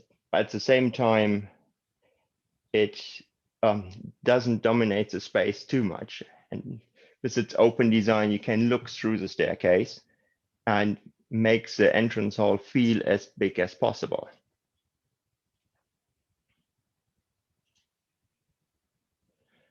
This is an example of a real dominating staircase for the large entrance hall. This T-shaped staircase was from the beginning designed to dominate this large entrance hall, which is big enough for a staircase like this. If you have entrance hall that is not so big, then this could be too dominant. It just feels out of proportion to the rest of the room. That's something to consider as well. Now I have some examples for split level homes to just show you how different it can look by changing the style of a staircase. We have here a floating staircase, cantilevered black oak treads and a glass balustrade in a modern design house. Compare that to this oversized natural oak bullnose steps that have the same effect, serves the same function, but blend in with skirting boards and other parts of the interior, don't stand out that much. Here we have an example of a complete glass staircase, glass and stainless steel, where the aim was to make the staircase a feature, but at the same time make it disappear as much as possible, that it doesn't interfere with the herringbone parquet flooring, and that doesn't make the room look any smaller. As the main part of this downstairs room is to the center, to the left of the image, we have the lower treads curving off the wall and guiding the person coming down the stairs into the main part of the room. That's always a nice feature that you guide the person that uses the staircase to or from the stairs by angling the steps in the main direction where you move. Stair styles and materials. You could have anything you like, pretty much. And if you have been to Swindon, then you've probably seen our display, and it's a good example to show here two timber stringer staircases, one with an open riser, one with a closed riser. The closed riser has the advantage that you can use the underside of the staircase for storage. If you use the underside for storage or just simply close the risers of the staircase that you can't look through, then visually you make rooms smaller. If you have a staircase where you have open risers where you can look through, or where you have some lighting in addition as well, then the room feels bigger because you look through the staircase to the back wall. So overall, it enhances the size of the room. And a staircase with closed rises is a more dominant staircase that brings more focus on the staircase and takes attention away from the rest of the room. This is the opposite side of our display. It's NSBRC. Here you can see examples of different materials we used. A is a support structure. It's no timber anymore. On the left-hand side, we have used steel. On the right-hand side, it's fully supported by glass. And the same way you can change the support structure of the staircase, you can change the tread material. We have a range of different timbers with different types of glass, clear glass, opaque glass, glass with anti-slip protection on it. And we are showing perspex, which is good to transfer lighting. If you use LED lighting within the stair treads, perspex is a great option. And we've shown slate as one of the examples of the natural stone materials we could use.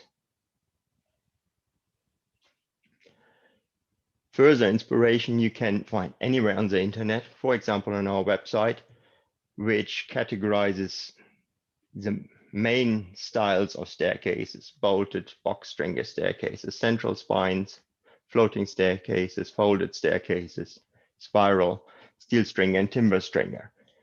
It gives you a good idea of what's possible, what's available.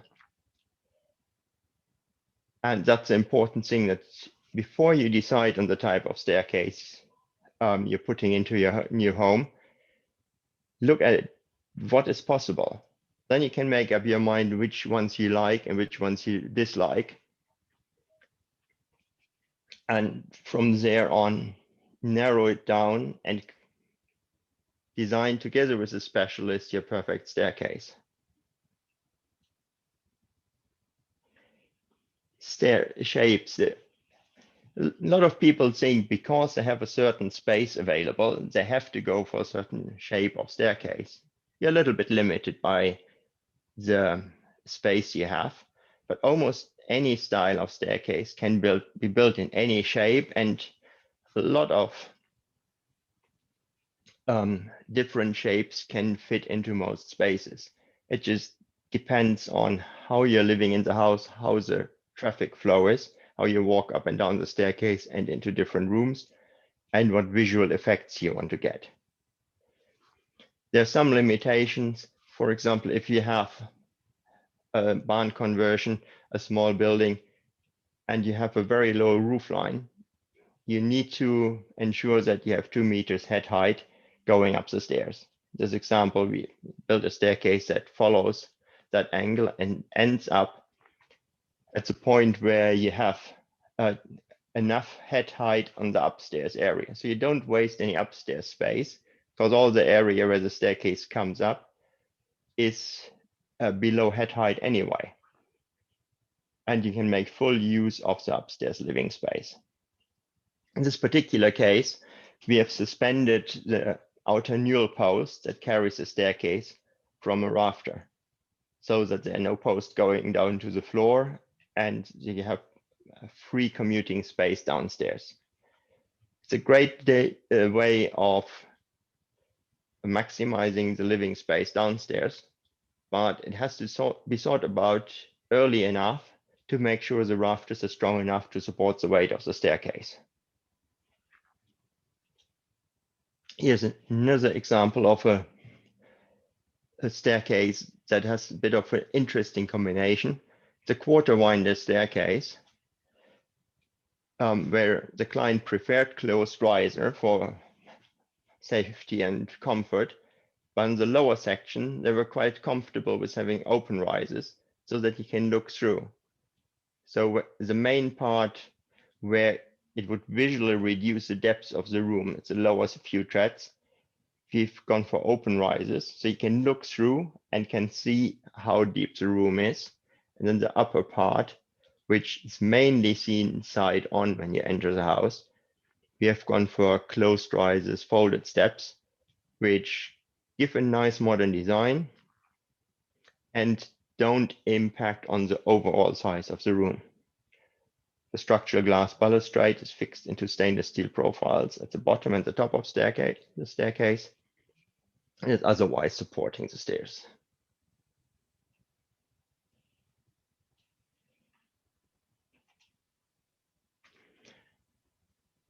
Now, I've given you some ideas of styles and possibilities.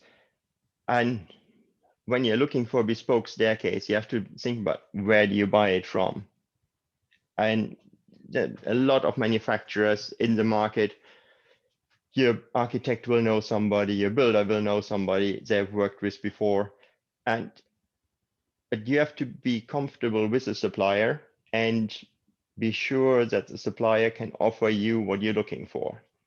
I don't want to comment on anybody else, but I want to give you an idea how we are working. And we find that is a way that works very well for most of our self-built clients, that we at Clipping TSS have one point of contact for our customers. So you only speak to one person, whatever your question, whatever detail you want to discuss, you have one person to talk to, and that person deals with everything and knows your project inside out. So from the initial inquiry, preparing an estimate for you, discussing the design, finalizing design, the same person. When we come for a site meeting to discuss the staircase with yourself and with your builder, your architect, it will be the same person coming. He'll take those design meeting ideas away, do the production design, explain everything to the production designer, who will make actually the production drawings. We will then come back to you with the production drawings, discuss the drawings with you to make sure you understand every detail of your staircase, the materials, the colors, handrail details, spindles, whether you have integrated lighting, everything will be discussed with the same person. When it comes to installation, which we do ourselves as well in-house, the project manager who designs the staircase will be there and will lead the installation of your staircase. So he knows exactly what you're looking for. He knows exactly how the staircase is designed, so he knows exactly how to fit it. I don't want to avoid at all costs problems, because people who install the products don't understand exactly what you are looking for and how we've designed the staircase to make the installation and the use of the staircase easy. Therefore, we have the product manager on site during the installation to make sure everything goes right. And should you ever have any problems with your staircase, you can always call us. You can always talk to the same person who installed the staircase, and he will remember your project. I know about all the projects we have ever done myself. And if a customer comes back to us after 10 years with an issue, we will certainly attend to that as well as we would attend to an issue somebody brings to us after a few days when they found that something is not in a way that they understand why it is, or should there be anything. It can happen after some time that cracks show up which were not visible beforehand. Those things we'll deal with efficiently. In terms of material, we are comfortable in working with any material. I'd state here hardwood, because we find if we make a bespoke staircase, it's worthwhile using high quality materials that are durable. So we very seldom use softwoods, only on special request. And all other materials are designed such that they're long lasting and maintenance friendly. As we heard earlier on, LED lighting can be integrated in the staircase. We're happy to work with your lighting designer on where to fit it. Otherwise, a lot of times you would fit them underneath the treads so that they illuminate the tread below without being visible when they're not switched on, that you're not getting blinded by looking into the lights. Color, what we heard before, is another thing. You can have your staircase in any color. You can have the hardwood stained to any color. You can have the steel powder coated to any color. It's entirely up to you. We design and manufacture the staircase the way you want it, not the way we find it easy.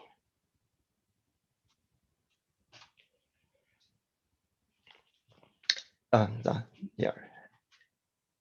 Again, what I said, how to choose your staircase. As I said earlier, it's important that you open your mind to what is possible, what's available.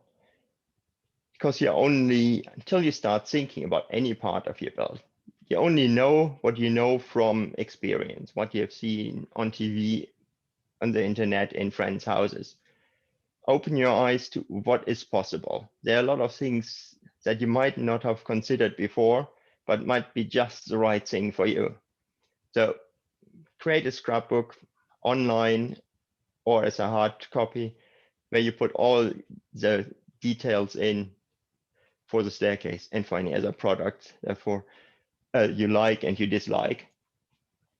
Then for the staircase, think about your lifestyle. As I mentioned with ergonomics, how do you live in the house? What is important? Consider future use. Is it your forever home? Are you just building a house and starting a family? Then keep small children in mind, possibly keep grandchildren in mind.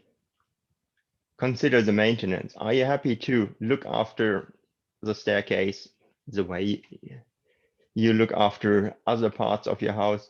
You're happy to give the staircase a once over, once every 6 months, once a year, or do you rather have a staircase you don't have to think about for the next 10 years?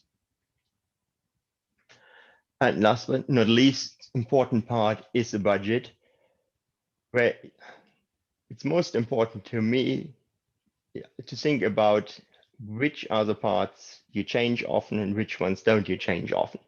And put the money into those parts you want to keep for a long time and they're difficult to change. If your budget is stretched, things that are easily changed can be changed to a higher grade product later on. But don't compromise on the things you can't change later on. If you're thinking about having a basement, for example, or not, once a house is built, you can't change your mind. And it's not as drastic with a staircase, but changing a staircase is quite a job as well. Now I'd like to show you a couple of case studies we have done on projects we have done. The first one will be the self-built education house from Build It magazine, where we are the partner for the staircases. And this is the original design by the architect, giving us a nice space to work with, a void and an upstairs gallery and a quarter landing staircase. Quarter landing in this case is definitely important because a lot of people come to visit it and some people are not comfortable with winder staircases. But what I found is at the beginning of the staircase, the bottom step is parallel to the wall opposite. So when you walk down the stairs, you kind of walk into a wall, but you don't really want to walk in a wall. You rather want to go either out of the house to the front door, which is at the bottom left, or you want to go into the living space and the rest of the house. So our proposal was to slightly change the design of the staircase and angle the bottom steps. So when you come down the staircase, it leads you towards the living space and towards the front door. Again, down to ergonomics to make it user-friendly. And this is the final design installed. That's what the staircase looks like. It's solid hardwood ash in a folded zigzag design with a glass balustrade. So it's a nice hardwood, nice feature, but it doesn't make the room look too small. If all the glass would have been a solid balustrade timber, for example, painted, then the entrance hall would look a lot smaller. The secondary staircase, in this case to the basement, is less of a feature. It's more utility staircase. So we used the same timber, but in a finger jointed grade to keep costs at bay, and made it a traditional timber stringer with stainless steel spindles so that you can still look through, and you make it a light design, but at a fraction of the cost of the main staircase. That's always worth considering. Do you want all staircases exactly the same if you have multiple staircases, or are you going for a high-end design for the main staircase and make the other ones to complement. A renovation project, I'd like to show you the Such Barn staircase. That's our Build It Awards winning staircase from last year for the best joinery product. It's a 17th century Such Barn that was renovated and turned into a living space in the 80s, and the current owners wanted to open up the space. This is the original, fairly closed in. The low ceilings really makes the room feel small, and you can see this brick post there, and behind that is kind of wasted space. And we took advantage of that space and built a nice floating staircase supported by the handrails in stained oak to match the color of the original oak timbers, and blackened stainless steel to blend in with original wrought iron and steel components. And if we're looking at the same space downstairs, you can see through opening the ceiling up, installing the staircase, and then the client opened up a part of the wall to look through into a corridor behind and towards the front door. The whole room looks bigger now, and the staircase is a nice feature that adds to the room but doesn't take any living space away. And especially in renovations and in listed buildings like this one, living space is at a premium, and you can't just add an extension. You just optimize the space so that you have a nice living space, a great feature, but you don't take any room away. To find inspirations, have a look at our website, either clippingtss.co.uk, or if it's easier to remember, uniquestairs.co.uk, or go to the internet and look at real life. That's our staircases. And I think any questions, we don't have time for questions now, but so at the Q&A, unless there's some, or otherwise send us an email. And Lovely. Thank you very much, Meinolf. So yes, we'll come back to some of your questions, and there's quite a few actually for you, but we will direct them your way at 4:30 when we enter our question time. So thank you very much, Meinolf. We will move on to our next presenter now. So we've got Tim from Tozzetto Stone, and he's going to be discussing flooring options with you. So if I could just invite you to come on to camera, please, Tim. Lovely. So if I can get you to share your screen for us, please, and then I will leave you to it.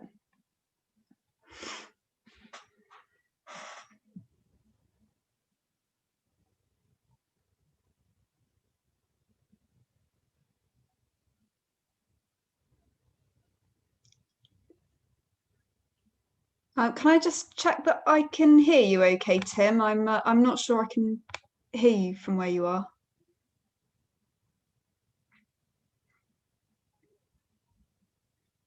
No, sorry, I'm not sure that's coming through for me. If anyone else can hear Tim, could someone just let me know so I can check it's Hi, Katie, Harvey here. No, I can't hear Tim at the moment.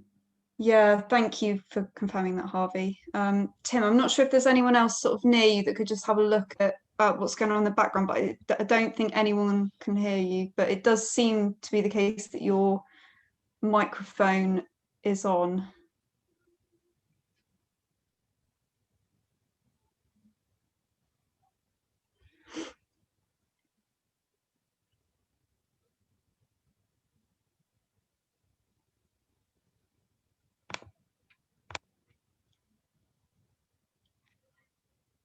Let's give Tim a minute to see if we can get it working at his end. Tim, sorry, it's Harvey here. Tim, just one thing to try. If you stop sharing your screen, so if you click stop share. Okay, and then if you, when you share your screen again, in the box that opens up, on the top left-hand corner, there should be a thing saying share computer sound. Just try that, just see if you need to click that, see if that helps.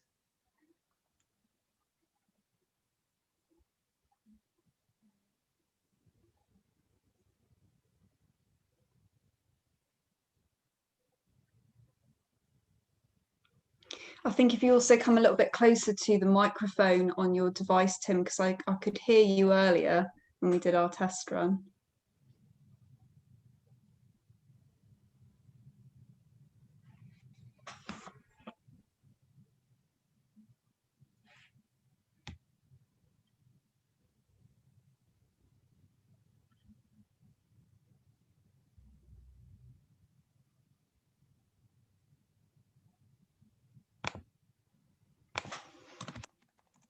Tim, do you have a microphone plugged into your PC? I'm just wondering if there's an issue with that, and you can just go through the microphone on your laptop or PC instead.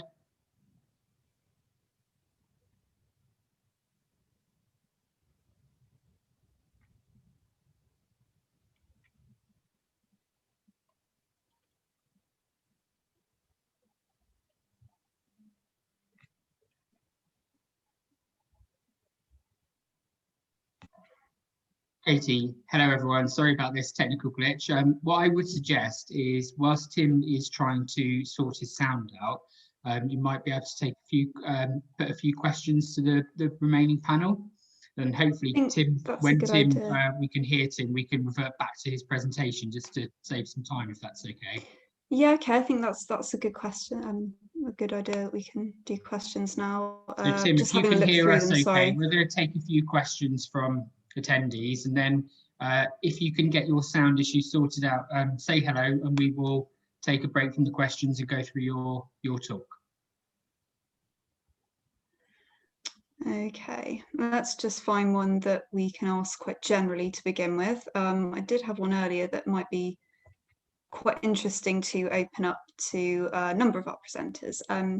Okay, so let's start with this one then. So we've got a question that was sent in a little while ago from Charles, and he's written in, would you recommend getting an interior designer to ensure we get the decoration correct for our scheme, or are there websites or apps to help with this?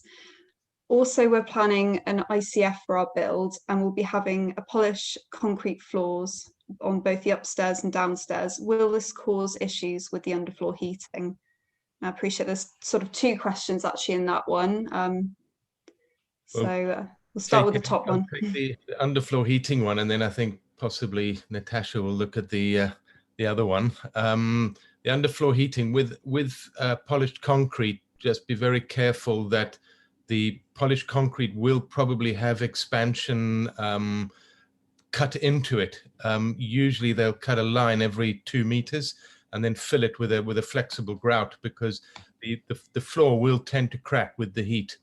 And they really want to be able to put in the crack where you want it, rather than it running wild across the floor.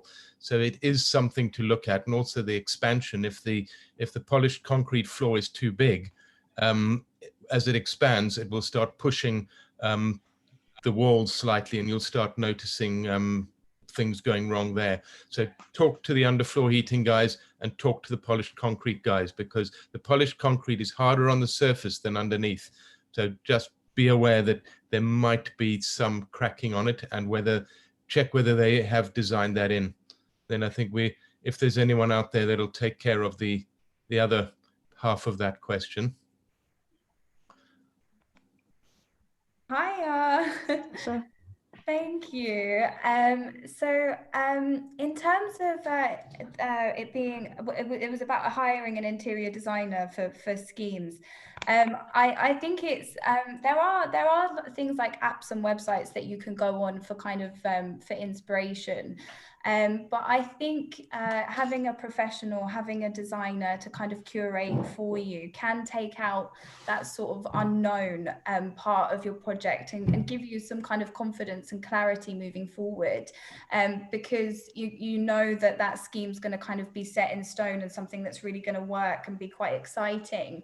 So I think having a professional's eye can sometimes just really in the long run maybe save you a little bit of money from making a few mistakes, or kind of going for something that maybe didn't work and then having to redo, which can sometimes happen. A lot of the time as well, when you're starting your project, a lot of people kind of just go for painting everything a white box and then they decide later what the colors are going to be once they've got everything in. And sometimes this can be a bit counterintuitive, because when the room's empty and you're decorating, that's a great time to kind of get in there and get the final paint on the walls, instead of then bringing all of your furniture in, decorating the space, and then deciding what color is going to go on the walls. You have to take it all out and start again. So sometimes I think it's a great idea to have a professional's eye, just to give you that kind of confidence. Yeah, that's what I would say to that one. Thank you. Lovely, thanks, Natasha. We do have quite a few more questions for you, actually, that I can put to you in just a moment. What I will do now is I'll just see if we've got Tim's microphone working. So can I just ask you to say something to us, Tim, just so we can. Oh yeah. Hello. I think I can hear you now. Dave, can you hear that? Harvey? Yeah, it's coming through. That's great. So we'll Okay. go back to Tim's talk if you can, Katie. That's great. Well done. Yeah, absolutely fine. Okay, thank you very much, Harvey, for that. And we'll come back to those questions shortly, and we'll just allow half an hour now to cover Tim's presentation on flooring options, and then we will cover some of the questions that we've had accumulated over the course of this afternoon. So Tim, I will just ask you to come on to camera, if that's okay, and we can try screen sharing again. Can you hear me? Yeah, I can hear you. Brilliant. So I'll just hang around until that has come up. On and off worked. Yeah, that's often the way, I think. Switch it off and switch it back on again. So, Brilliant. right. Thanks, Tim. Let's get composed then. So, my name's Tim Wilson. I own Tezzetto Stone and Porcelain Tiles. We've got a lovely stand at the Self Build Centre.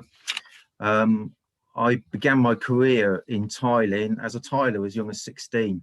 So I've been in the industry ever since. That's a very long time now. We have 3 retail showrooms throughout the country, and plus the Self Build Centre in Swindon. So when we're looking at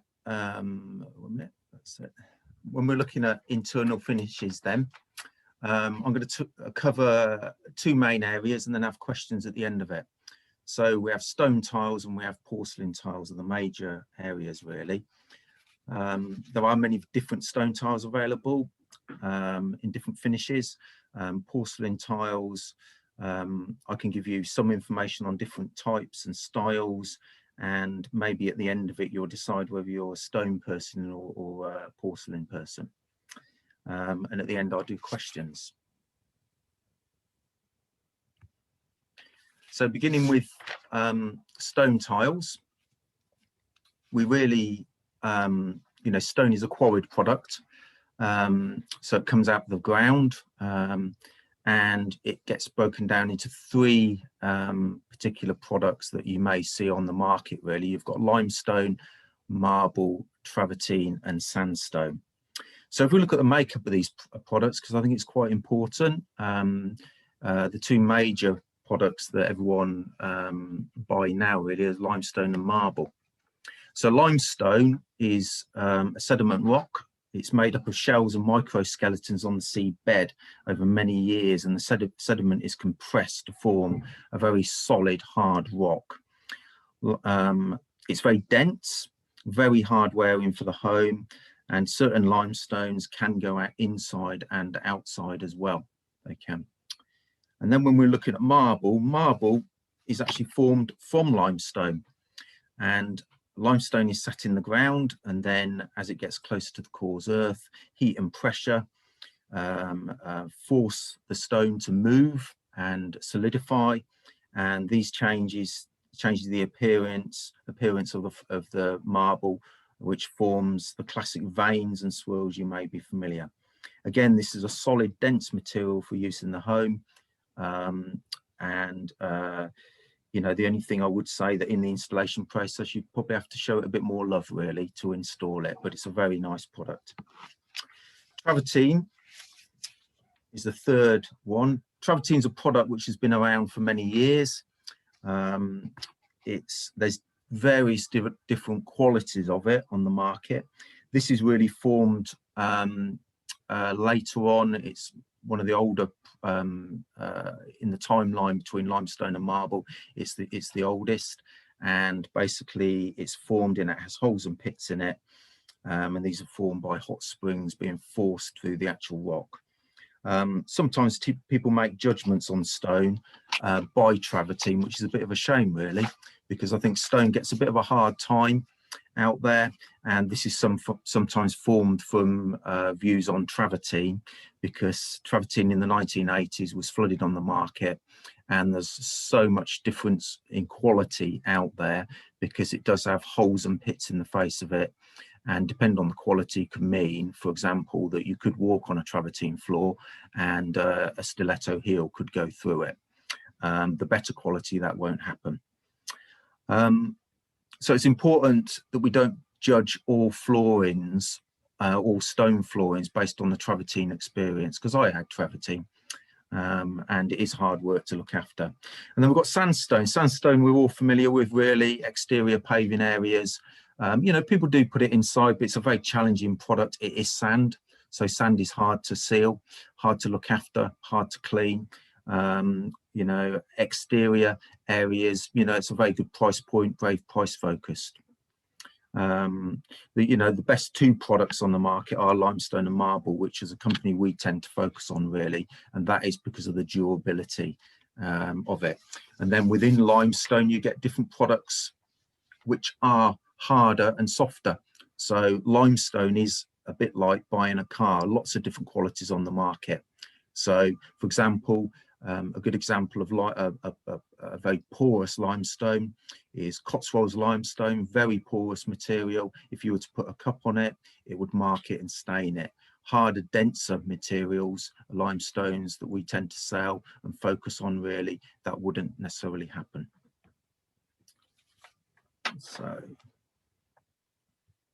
So when we're looking at stone then, and particularly limestone and marble, there's certain finishes that are applied to the face and certain edges that are applied to the face. So if you look at, this is like a rustic look, these two pictures, exactly the same finish, just about, but very different appearances. You've got a French limestone on the left-hand side, and you've got an Indian Madras limestone on the right-hand side, and they look very different. The reason why this happens is that the stone reacts differently to different machinery in different origins, and the stone density will influence how the finishing is. So it's a bit like tumbling. Tumbling follows a whole spectrum of different edges, and it's all caused by the type of machine and the type of limestone that you're using. And the same with chiseled. And then surface finishing, really in stone, it's brushed and sandblasted for the more rustic looks. These are mechanically brushes that actually go over the face of the stone, and they give the appearance that the floor has been down there for many, many years, as in the pictures really.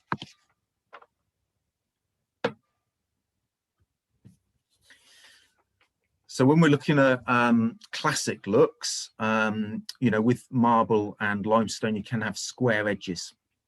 So what that is, the surface finish tends to be honed. So it's like a satin finish, and the edge is cut square. So the stone is cut squarely, and it's just like a tile really. Marble, with a picture on the bathroom there, is a marble product, our Alanya Rose, and our cathedral product on the floor with the white sofa. You can get polished as well. With polished surfaces, you do have to be aware that the polish will actually wear off and become more honed in time. So we would always recommend to customers that you're better off having honed, brushed, or the tumbled finishes for stone. People do have polished, but you just have to be aware that the polish in time will wear off, and you will have to repolish it in time.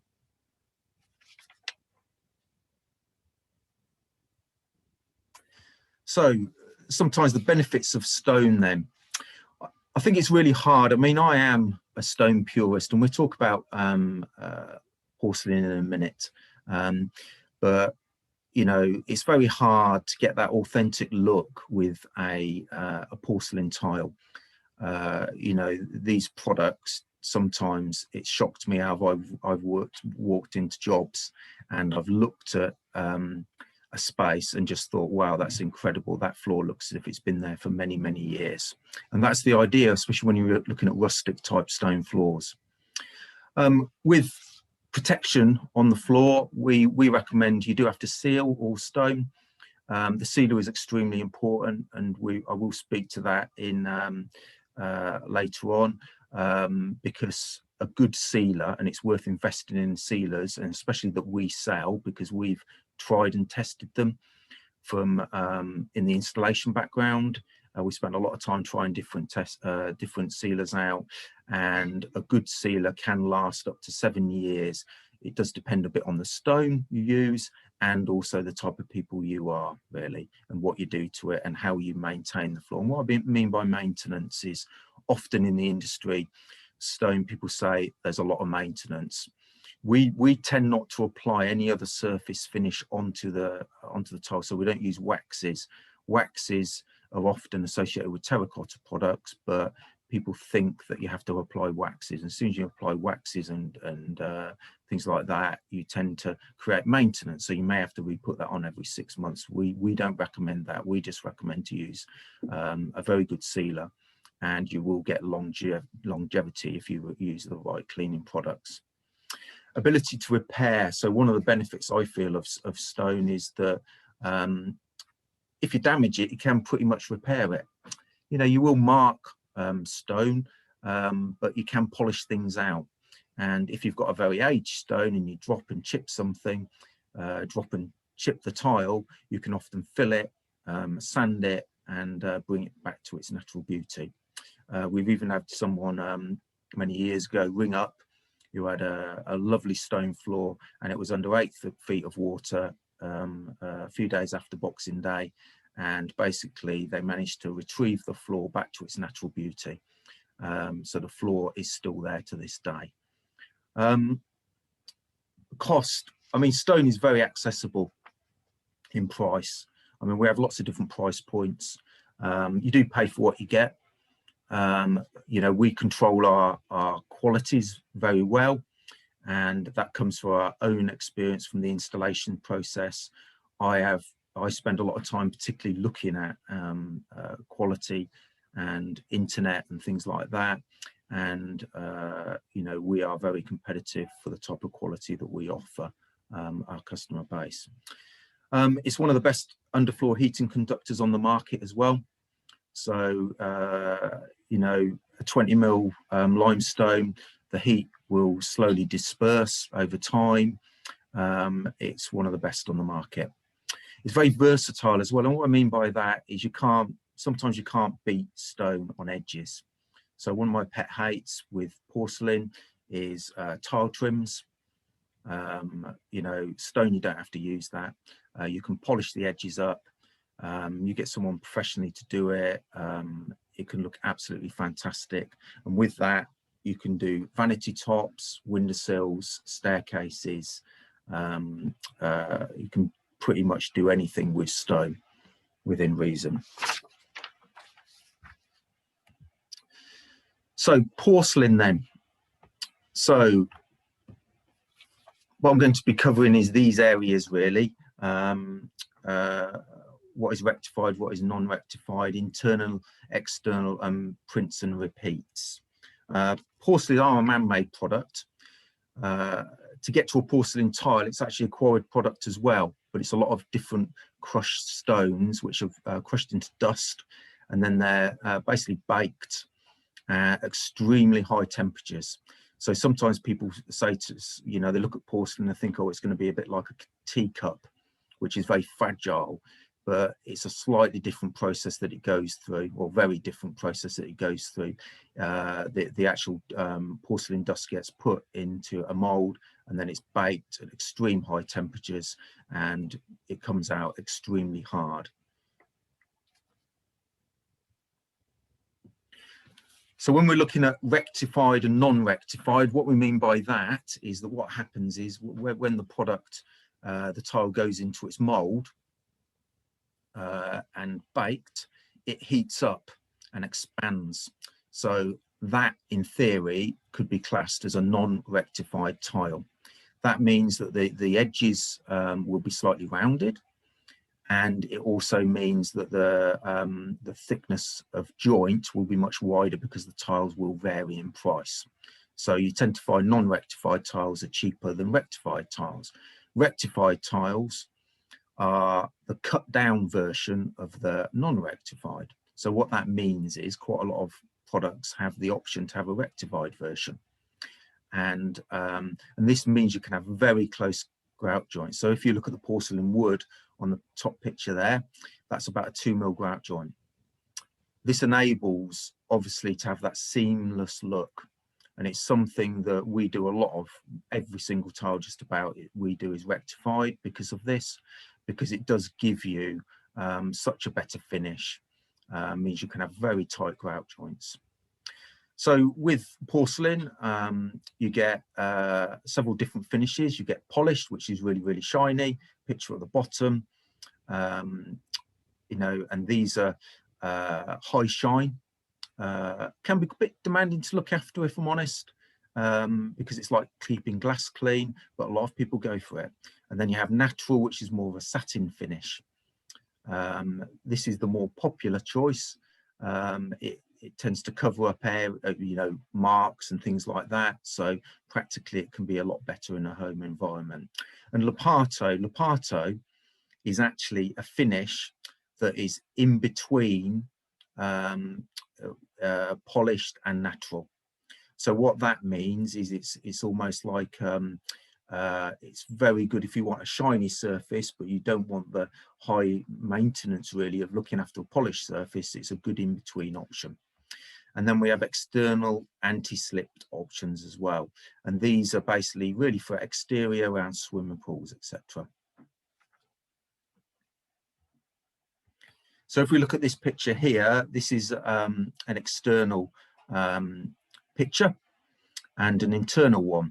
And one of the massive advantages you have with porcelain are you can have that outside in look.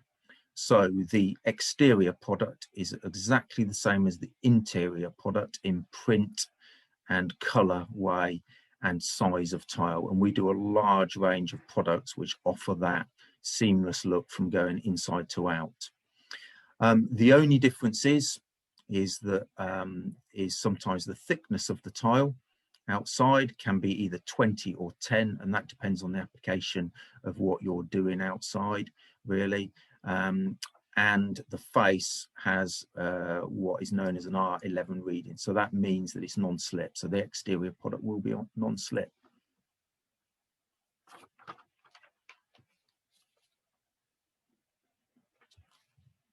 Okay. So when we're looking at porcelain prints and patterns, these are the biggest things that I think make a bit of difference, because sometimes people say to me when working in the show, what's the difference between a £16 a metre tile and a £50 or £100 a metre tile? It's all to do with the technology, really.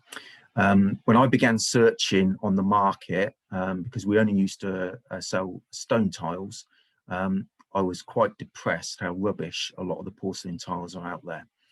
You know, sometimes when you go to the big chains, I'm still quite shocked, and the quality of the poor print. So sometimes you can see in a display of 5 tiles, you can see the repeat every other tile. That's generally, in my view, should be a cheap tile, and we would sell things, and we don't sell anything like that actually. But you know, it's something that is big in the look and style. So for example, some of our prints go up to 40 different prints. They do, it depends a bit on the size of tile, and this means that you end up with a very natural finishing look. So some of our wood effects, we've got up to 30 repeats, and that means that in an area you'll struggle to see the repeat. You will always see the repeat, but it's challenging to see the repeat. there, and that is the big difference. Also, you know, the print is put on the face of the baked porcelain. This is a digital print, it won't wear off. You know, well, maybe there's only one place that I've ever seen porcelain worn, and that was in Heathrow Airport. And I'm one of those geeks who walks through every airport looking at tiles. You can't help it when you work in the industry, you can't. But you know, in a domestic environment, you won't have any problem with wear with porcelain tiles at all. There are some exciting things that are progressing really with porcelain as well. So the prints are so realistic, and I like to think that a lot of the prints that I'm doing now, and you can see this at the home build centre, we've got a massive book match with a TV in the middle, and the digital print is very, very effective on that. And if you look to the tiles, which are on either side of that, that's a 3D printed tile as well. So they're actually incorporating, that manufacturer is bringing 3D print into it as well. So that means that they can mimic some stone products nearly exactly with the texture and face of the tile, and they 3D digitally print that image onto the face of the tile. So, you know, if I was to say I've got porcelain in one of my bathrooms now, that's a big step, and that's how confident I am and how good I think our ranges of porcelain are. But that doesn't mean expensive by any means.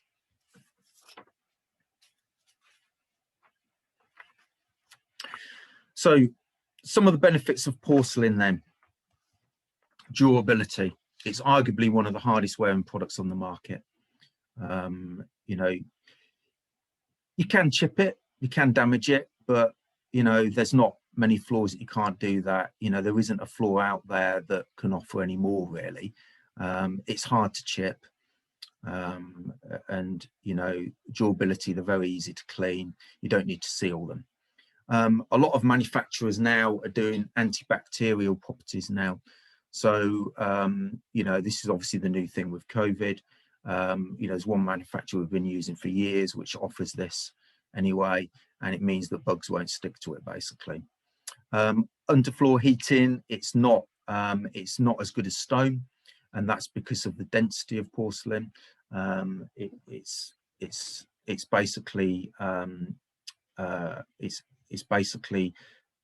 thinner, so it's not quite as good, but it's probably arguably second best.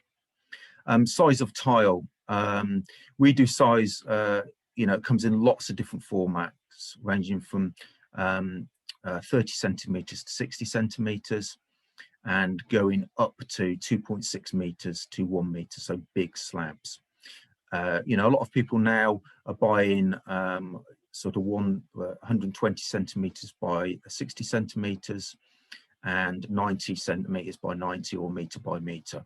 Those are the more familiar sizes that we sell, and I'd always encourage you, if you're looking at floors, to go for the bigger sizes, because it will make the space look bigger.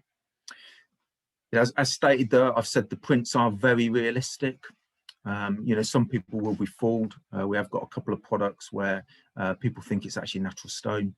The cost, large variety of price points. I mean, we do porcelain as low as £16 a metre, and you can spend what you want really, depending on your budget.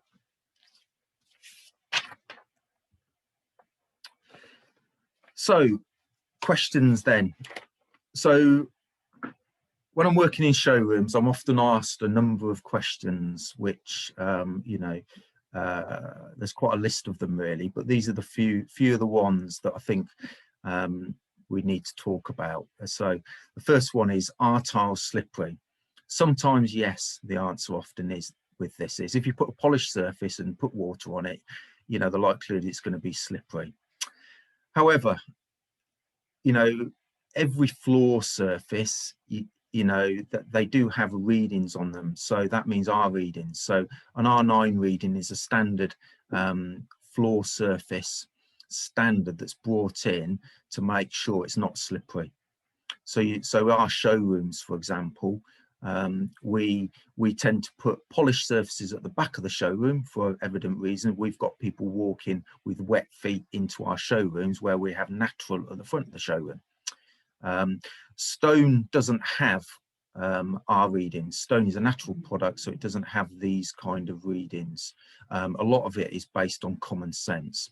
So, for example, some of the more aged products will have more of a grip on the face of it. And, you know, and we have had people come into the showroom and they've been concerned about slipperiness, which is a fair comment. And we've suggested they take their shoes and socks off and we put water on the floor and we try them out. So there is a lot of basics in understanding that. So, do tiles crack? Tiles will only crack if the installation or the substrate hasn't been done properly. A lot of customers, and it really frustrates me, this does, where people will often blame the tile and say, I've got a stone floor and and all my tiles are cracking, I'd never have tiles again. You know, to me, that's, you know, it's all to do with what's gone underneath. There's various basic application processes. So with underfloor heating, you have to use expansion joints. We'd recommend underfloor heating, you have to use flexible adhesives. These are all things that we sell thousands of meters of products, and you're pretty unlucky if your floor cracks, and it's normally due to something that someone has done. They are extremely hard wearing. Does stone stain? You can mark stone all the time. You can. I think the thing is, if you buy the right product for the right environment, I've got a very aged product in my on my stone floor. I've got kids. You know, oil will mark it, but we can remove it. And you know, you have to buy the right product for you. So sometimes a good way of looking at it is speaking to us about the environment that you, the type of people you are, and that means, do you clean the floor regularly or not, and what do you cook and what do you do? So the general rule of thumb is the lighter the stone, so the really pale limestones tend to be less dense out there on the market.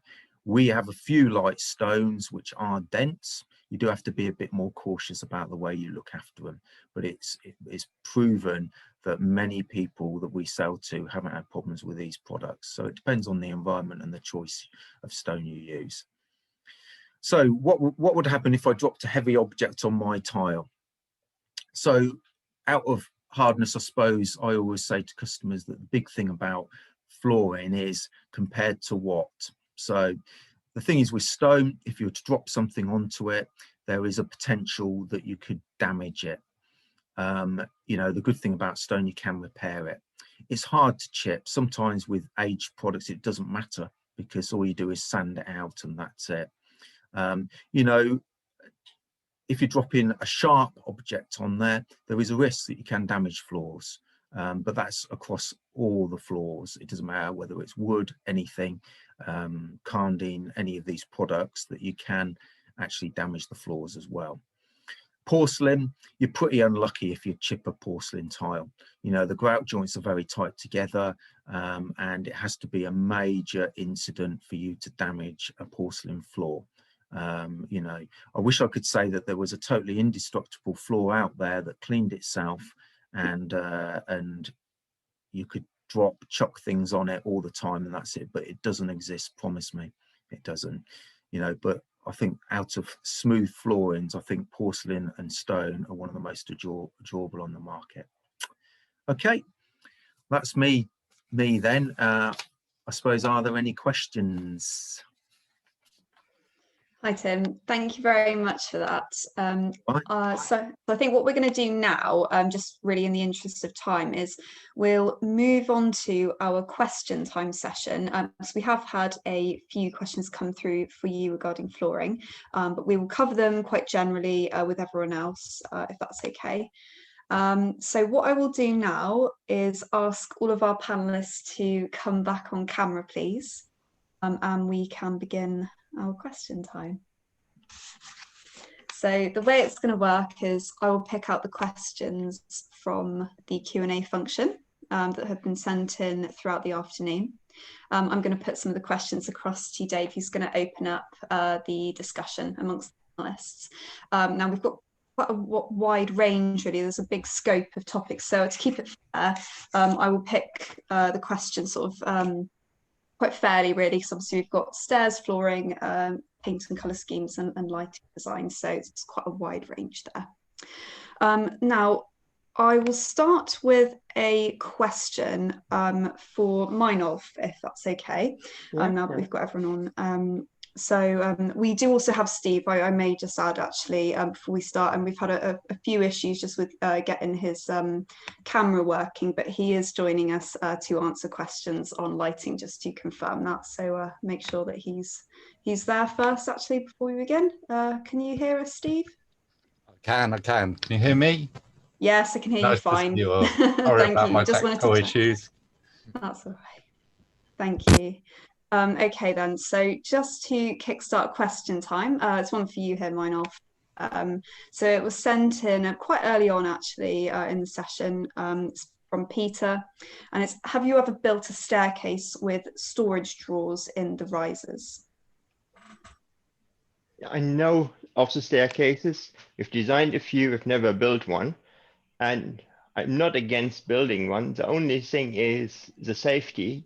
Peter, you have to feel safe with the risk of the drawers being left open. If somebody tries to put something into the drawer, assuming the drawer opens above the step below, you pull the drawer open, put something in that doesn't quite fit, and don't close the drawer. The next person runs down the stairs.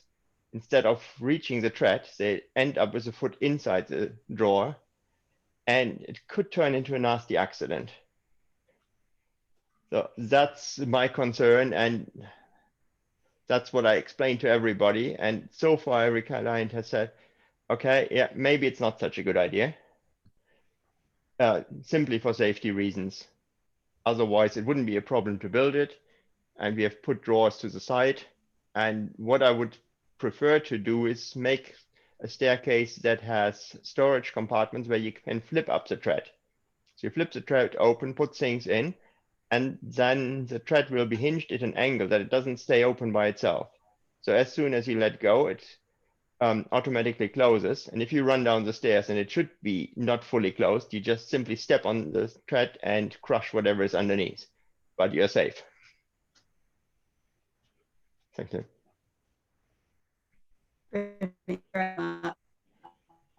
So I will also include as well to jump in, because you may find that some of these questions are sort of applicable sort of across a couple of different presenters. So please do feel free to open it up for discussion. But I will read one out next that is really to do with flooring, to keep it fair. So this one was sent in anonymously, and it says: what sort of stone tile is a good alternative, approximate in look, to a polished concrete floor? And how does the cost compare to a polished concrete floor? So, shall I answer this one? Yes, so, please, Tim. My understanding that polished concrete floors, you're really looking at anywhere starting from about £100 a square metre upwards. With stone, we do have, if you're looking for a direct look of the concrete look, there isn't specifically anything with stone which has that look, whereas porcelain would be the better option. Porcelain does have, we have a lot of concrete looks. We do have a couple of stone tiles, which they're in smaller formats, but they are, you know, it's arguable that they look like concrete. But if you want a real concrete tile on the floor, we do some big porcelain slabs, which are 120 by 120, for example. And they are around about, they start from about £35 a square metre going upwards, basically. So it's quite a difference in cost, really. Okay. I'd agree with that. I'm not a flooring person, but having seen a lot of underfloor heating, we've seen less problems with the porcelain equivalents than the polished concrete, and the seamlessness that they get with those thin grout lines that you were talking about earlier actually looks beautiful with the, and if you put the right colored grout in, you hardly notice that it's not a polished concrete floor. So I mean, it's something that we often come, a lot of customers are looking at concrete, and I must admit, I do like the concrete look, and I think they, It can look very seamless and look absolutely fantastic, but it is worth looking at some of our ranges because cost-wise you can reduce, and the size of tile as well gets over all the grout joints. And then if you use the same colour grout, which we work really hard to do that with our customers, you can have a seamless look, definitely. Katie. So buy tiles. Okay, so the next question was sent in from John. Now, this might be quite a good question for David, Natasha, and Hema. So John's written, I have a question regarding lead-based paints on internal and external timber on older buildings. Are your products compatible with these paints, or do you recommend the removal of these paint surfaces before your products are applied? I think it's going to go to the experts. Personally, I like to remove as much of the old product as possible before putting the new product on, but I will give in to expertise on this. So Natasha and Hema, maybe. No, I completely agree with you, David. I would advise to take off as much of the existing material underneath. Our products are water-based anyway, so they're not so toxic as such. But yeah, just to go back to what Natasha was saying earlier about priming and prepping, that would, you know, I would 100% put some sort of primer on top of that lead-based material. Agreed. All right. Thank you. So, sorry, Natasha, did you have anything at all to add on to that before we move on to the next question?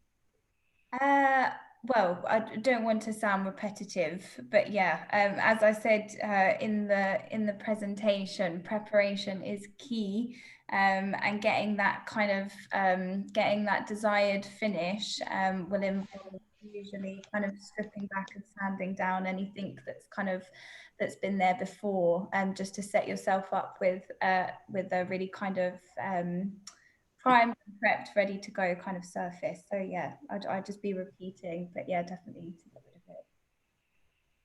Brilliant. Thank you very much. Now for a question on lighting design. So it's one for you, Steve. Yeah.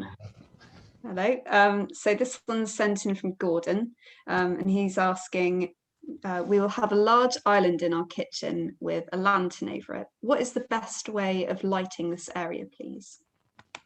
Okay, so it's going to be really tricky, obviously, to suspend a pendant from a lantern. Depends on the lantern construction. There are many different ones. Some you can get a central bar where you could feed a cable through and then put the pendant exactly in the middle if you wanted to drop pendants over the island. I've seen other ways where people suspend it on rods or catenary wire, which tends to make, you know, start blocking out the light and actually bring in too much extra sort of eye detail to that area. So I would use spotlights. So if you look on our website or Instagram, you'll see quite a few projects where we have actually put lights within a lantern. So I'd have a look at those, and keeping it simple. Don't try and put LED strips around it, that kind of thing, but definitely try to use spotlights. Think about how much light you need onto the task below as well, to make sure that you've got some light going there. Hopefully that's helpful. Brilliant. Thanks, Steve. Where can people find you? What's your website? Yeah, sure. So it's www.light-designs.co.uk. Brilliant. Thank you very much. Okay, then. So let's move on to another question. So this one is relating to stairs. So back to you then, Meinhof. So this one is from David. He's written, is there a minimum and a maximum tread height to conform to building regs? Now, Dave, that might actually be one for you to comment on as well, if we're talking about building regulations here. With building regulations and that, I will give in to the expertise of the guys that build the stairs, I think, on this, because it's the tread height and the run. So I will hand straight over to the experts on this. Hello, yeah. Is the tread height, the maximum for a private home would be 220 millimeters. The minimum going for a tread is about 220 millimeters as well. And you need an angle of less than 42 degrees. And I personally would recommend to go closer to 200 for a steep staircase. So if you have a rise of 200 and a going of about 225, then you are very close to the 42 degrees, which I think works well. If you try to increase the rise even more, then the staircase gets very uncomfortable to walk. Personally, I'd lower the angle, so make the tread a bit wider and make the rise a bit less, but you need more space. And is there a minimum width for a staircase now as well? If someone's looking at loft conversions, is there minimum width as well for building regs? For loft conversion, not necessarily. In Scotland, it's more regulated than here, but in England, it's not really. I always say you want to be able to carry a laundry basket or a serving tray up. So anything less than 750, 800 doesn't really work because you hit your knuckles all the time. Yeah, absolutely. Thanks, Katie. Thank you. So to Tim now for another question on flooring. So during your talk, we had a couple of people sending questions on porcelain. So I'll read both of them out to you, and perhaps you can offer some insight. So the first one is from Jocelyn, and she's written, what about non-slip porcelain for indoors and for wet rooms? What should you look out for? And Zoe's also sent in a question on this as well. And she says, when using porcelain in a wet room, is PTV or R rating the best indicator of anti-slip when wet? So perhaps you could expand on that for us, please. V and R rating are pretty much the same thing. Some tiles haven't got the PTV rating on it. It gets a bit complicated relating to that at the moment. It's a new standard that's coming in. A lot of manufacturers haven't got it. They've still got the old R rating at the moment. So a bit my theory on this is that it depends on the surface finish. So even though a porcelain tile will have a reading, an R reading, the texture on the face, and you will be able to feel the texture on the face, may differ between different ranges. And an element of common sense has got to be adhered to relating to this. Because on the other side of it, if you were to put something like an R11, which is classed as a non-slip tile, and that is something that in commercial areas you'd have to put it in there, around swimming pools, etc., and exterior. If you were to put that in an internal environment, it'd be a fantastic non-slip product. But the problem is it's quite difficult to look after. So one of the other questions, to spin it on its head, is often people get concerned about how easy things are to clean. So the more texture you put on the face for non-slip, it will make it a bit more challenging to clean. So our experience is that most R9, R9s will be suitable for a wet room surface. I mean, my father's got a honed limestone which has no reading, and he's 83, and he's had it in his bathroom for years, and he's still alive. So I think you know, I think R9 is always good, which most ones are suitable for that. But if you are concerned about it, step up to an R11. Okay. Was there another question? Has that answered both the questions? I think it has. I think so. If anyone has any sort of comments on that, if there's anything you'd like Tim to expand on, just let us know, and we can always come back to that for the next round. So for the next question, we're back to paints. So one for you, Natasha and Hema. Brian sent in a little while ago, are the paints breathable? I have lime plaster, which I'm told has to breathe. No, they're not. That's as simple as that. I can make it basically. Our paints are not breathable, and they're not really designed to go on lime plaster. Okay. Okay, because that was quite a short answer. Let's. I've got another one here actually for you guys, which we can just cover now quickly. Then, so Doug has asked, what is the best method to apply the paint, primer, undercoat, eggshell? Is this roller, brush, or maybe even a paint sprayer? So what's the best method that you guys would recommend for Doug? You right for this one, Natasha, or do you want to? Sorry, the sound is crackling up a little bit. Didn't hear. That's okay. What I'll do is I'll just repeat that then for you. So this one sent in from Doug. He's asked, what's the best method to apply the paint primer, undercoat, or eggshell? So would this be roller, brush, or maybe even a paint sprayer? So what would you recommend for Doug if he's looking to apply your products? So in terms of the process, that is you. So you'd prep your substrate, prime your substrate, undercoat your substrate. With Craig and Rose, you can do the 2-in-1 primer and undercoat. So you kind of turn that two-step process into one. Once you've undercoated, you can go ahead with 2 coats of the paint that you'll be using. So whether that's eggshell, chalky emulsion, gloss, you'll need 2 top coats once you've primed and undercoated. In terms of the tools you're using, so in terms of if you're brushing, spraying, that would be dependent on what it is you're actually painting. So if you are painting an interior wall, for example, rollers would be the best thing to use. If you're using woodwork and you want to see brush lines, use the brush. And then if you're kind of doing if you're doing something like kitchen doors, for example, then spraying would probably be the most effective way to apply the paint. Lovely. Thank you very much for that, Natasha.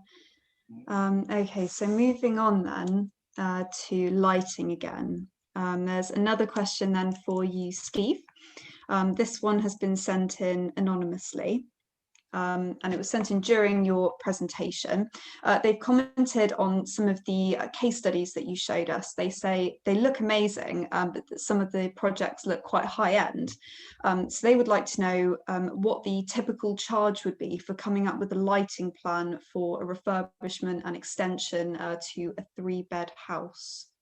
Would you be able to advise on that, please? Yeah, definitely. I mean, every project's different. Everybody wants different amounts and different detail on the lighting that's going to be needed. You know, for an inquiry like that, first of all, I'd actually like to see a project to see actually what the plans look like, the scope of the project. You know, a lot of projects are very architectural, so we'll have big vaulted ceilings, exposed beams. These put a lot of different challenges to the lighting. We're working on projects at the moment that don't actually have any ceiling voids, and again, working on a project where we have to work around other services and so on that going into a property, especially heating and ventilation. You know, we need to see the whole scope of the project before I could give a price. Normally it's around about £450 for a room, but obviously that very much depends on what the client's looking for as an end result.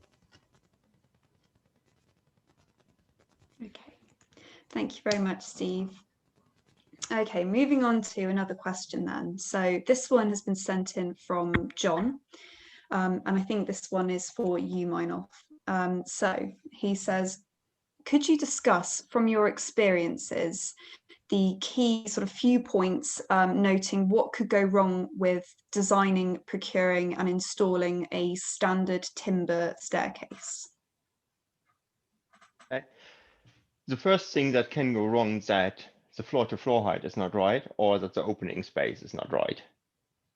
If you measure up the staircase and don't have the experience, it can easily happen that you don't account for your flooring.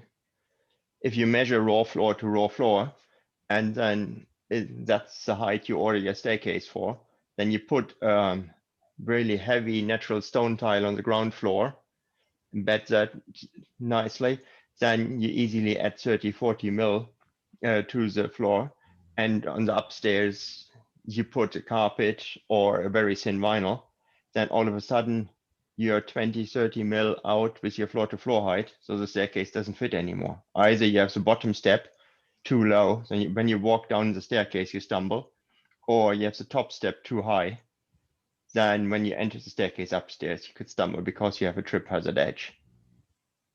That's really the biggest risk you can face with a staircase if it's not measured by a specialist who considers all those details. Okay, thank you, Meinhof. Yeah, those are good points. Now, next question is from Alice, and I think this would be quite interesting to put to David and Tim. So Alice says, I was interested to hear David advocate wet underfloor heating in an upstairs carpeted room. We are refurbishing an old terrace cottage and are having wet underfloor heating downstairs under solid tiled floors. I assume we'd need to remove all the old characterful floorboards upstairs to install the same there. For underfloor heating, solid wood, if it's not kiln dried, is going to shrink. I know it's terrible to think that you have to take out the characterful wood, but the chances are you're going to end up with gaps underneath, in between it. That's from that timber point of view. So timber-wise, if it's not kiln dried, it probably will shrink some more, even if it's old. I've seen even old timbers shrink. But stone downstairs will be absolutely fine. I'm sure Tim will be able to let you know which stones are better than others from that point of view. I know there was also a question on density for underfloor heating. There was one as well, but maybe Tim could answer at the same time. What flooring, what stones are better for underfloor heating from the density point of view in order? Limestone and marble basically are the best on the market for density. They are. I mean, we install loads and loads of limestone floors on underfloor heating, so I'd always suggest that. I think with upstairs underfloor heating systems, we have done a lot of second floor applications, and in existing houses it sometimes can be challenging, but there are a lot of overlay systems now on the market. I know Polypipe, I'm sure you'll know about these, David, that there's Polypipe do a system, and they tend to reflect the heat up rather than down. But this obviously, the negative things about this, you're reducing your ceiling height. You are, you know, the height of the room, basically, because you're increasing up to sort of 50, 60 mil onto your floor base. So, so there are lots of different options. Absolutely. Katie. Okay. So we have hit 5 o'clock, but I think what we'll do, if our panelists are happy to, is just carry on for the next 10 minutes as we were slightly delayed earlier. So just to ensure we are covering quite a lot of your questions. I will take this as an opportunity to say, though, that we are keeping a record of all the questions that are coming through. It's great to see so many of you joining us for these sessions, but we will put these questions to our experts and we'll see if we can answer them following this live session. So thank you very much. I will ask another question then relating to paint and colour schemes to Natasha and Hema. So this question is sent in anonymously, but they're just asking if you could expand a little bit further on the 7 elements that you covered in your presentation earlier, Natasha. Yeah, of course. I trained as an interior designer, and essentially we're taught as interior designers that there are 7 key elements of design, and if you can balance those elements within a space, then you've effectively achieved a great interior. So in terms of the 7 elements, so you've got space.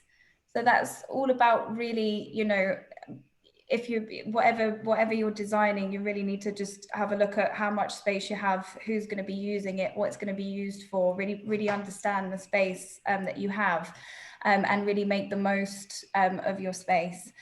And then you have lines and forms. So lines and forms are 2 more of the elements. And this is really the kind of shapes and forms you want to create within the space. A lot of people will go for a lot of kind of curved, this is kind of a trend that has been kind of here for a while now, is these kind of curved and arched forms and lines within a space.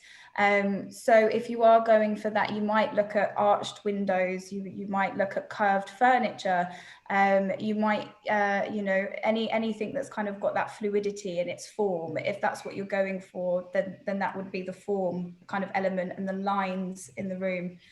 So we've got space, lines, form, color, texture, and pattern.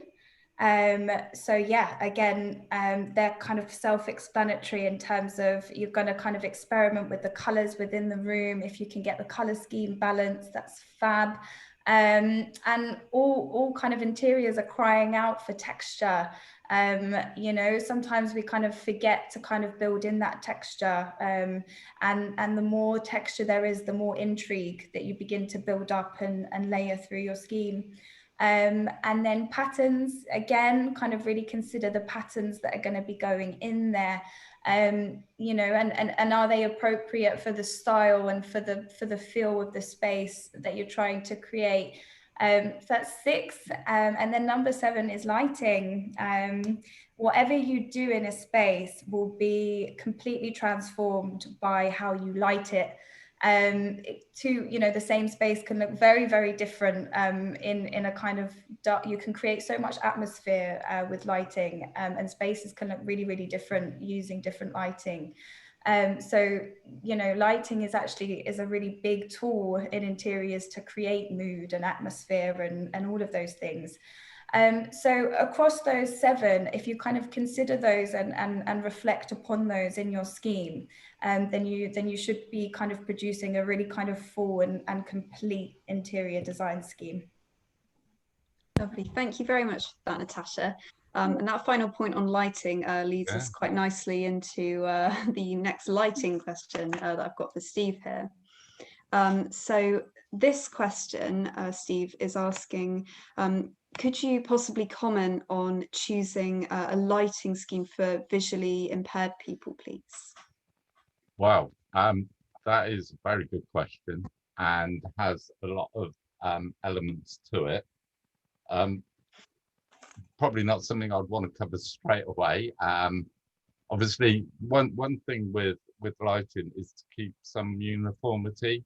So if we tie it back a bit to steps, so again, when you're lighting staircases, and there's some amazing staircases, it's always that you don't want light and dark elements, because the older you get, the harder it is for your eyes to tune between light and dark. So when we're looking at lighting homes, we don't want suddenly to go from very, very bright areas to dark areas, especially if you're transversing in different levels. So these are really important elements. Also, they can cause confusion, especially if you go from big patches of light that are very bright to very dark areas. It can make you slightly more disimpaired. So yeah, it's something that we would always consider, and obviously depending on the age of the clients and so on, we would very much concentrate on where the light's delivered and actually some of the uniformity of the light in that scenario. Wonderful. Thank you very much for that, Steve. Now, we could probably spend all day here going through these questions, but as a final question that we would like to put to our panelists today, David and I would like to ask you guys, what is one thing that people commonly overlook when they're thinking about your products and services? So I'll just let you think about that for a second. You know, you could also comment possibly on areas you think, you know, people to think about perhaps quite early, something that's commonly missed out maybe. So I will start then with mine off, really, just as a sort of sign off really to this question time session. Any sort of final wisdom you'd like to impart on our audience today? Yeah, it's the timing when you start looking at staircases. A lot of times, especially on shows like in Swindon, people come, oh no, we're not ready for a staircase yet. We don't have the windows fitted. And to me, you have to start looking at the staircase before you build walls. because architects a lot of times assume you want a small staircase. You want to cover as little space in the house with a staircase as possible. So a lot of staircases, when we get drawings or when we come to site to look at a project, are designed to be between 41 and 42 degree angle. So you have a very steep staircase, and if the slightest detail changes, or the client says, oh yeah, actually we want a shallow staircase, it can't be done because there's not enough space. And a lot of projects, when we get involved early before it's built, we move walls, we move windows, we move doors to make the flow on the staircase better. So the earlier you can think about the staircase and contact a specialist to discuss it, it's worthwhile, because we don't do anything but staircases. We are not really interested in the rest of the building. The architect and the builder and yourself, you have to think about everything. So you have to consider loads of things. Come to a specialist early, because all they think about is staircases. It probably applies to so many other parts. Discuss it early, don't leave it. Assume that the builder knows what he's doing, and then find out later you have to change something. I can sort of follow on quite nicely to that as well, because my answer in this area was that customers are surprised, especially on new builds or even on renovations, on extensions especially, is when they have to make a decision on the floor covering. And the reason why is I think a lot of customers don't understand that when floor screeds are going down and underfloor heating goes down, the builder will, as soon as the roof's on, basically they're talking about interior heights. They are. So floor finishes for exterior doors and everything, and this is before the windows are going in. So I have quite a lot of customers turning up into the showroom who are panicking because they've got to make a decision on their floor surface. And that is because if you imagine, if you go for a porcelain tile, the finished floor height is 18 mil. If you went for an aged limestone, it could be up to 28 mil, you see. So that's quite a big difference if you look, especially if you're looking for a seamless look in between interior and exterior and all these different things. And that makes quite a lot of difference. So it's planning and understanding the build process. But we manage that very well in the showroom. We do, because we always say to the salespeople that if the roof goes on, they're ready to make a decision on their flooring. And customers don't often get that. They don't. So as soon as your roof's on your new build, you need to be making a decision on your floor. You do. Okay. Fantastic. Thank you very much, Tim. Craig and Rose, Natasha and Hema, any concluding remarks? So I would kind of say, I think a lot of the time people don't realize how much help there is out there. So a lot of the time if you come into a Craig and Rose showroom and you just have one simple niggle that's pushing away at you, whether it's color scheming or whether it's, you know, what undertones are in this color or what neutrals complement this tone. You know, really kind of ask questions. Don't be scared to ask questions on your design journey. The experts are here to help. And when it comes to your paints and scheming, a lot of the time people don't think about a color designer or an interior designer. And you do put a lot of stress on yourself about those final decisions and making those final decisions.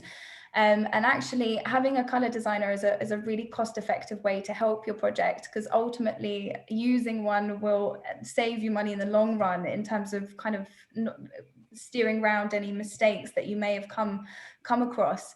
But you know, come into the showrooms, give us calls, give us emails, and really ask questions. Don't be scared to ask questions, because a lot of the time these things are much sort of simpler and easier than you realize, and there's a lot of experts here to help, ready to help and happy to help, to kind of make that process really easy for you. So yeah, that would kind of be what I would say. Wonderful. Sorry, just off of the back of that, Natasha said it a bit earlier on, but when you are looking at paint, because I work more in the retail side, you often get customers opening up the tubs and the pots and having a look. The paint is never going to look the same when it is wet as opposed to when it's dry, because paint always dries darker. So you'll be amazed how different some of the colours end up being. So please always judge on dry paint and 2 coats. Yeah. Brilliant. Thank you very much. Now, last but certainly not least, I will ask the same question to Steve. Yeah, hi. It's really interesting today, and especially listening to all the other experts. The big thing, space planning for me, for lighting, you know, it's so important to think about these spaces even early on. You can have some contingencies, but you really, you know, the more idea of how you want to use these spaces, the better the lighting will be. Mood boards was brought up by Natasha. It's so important.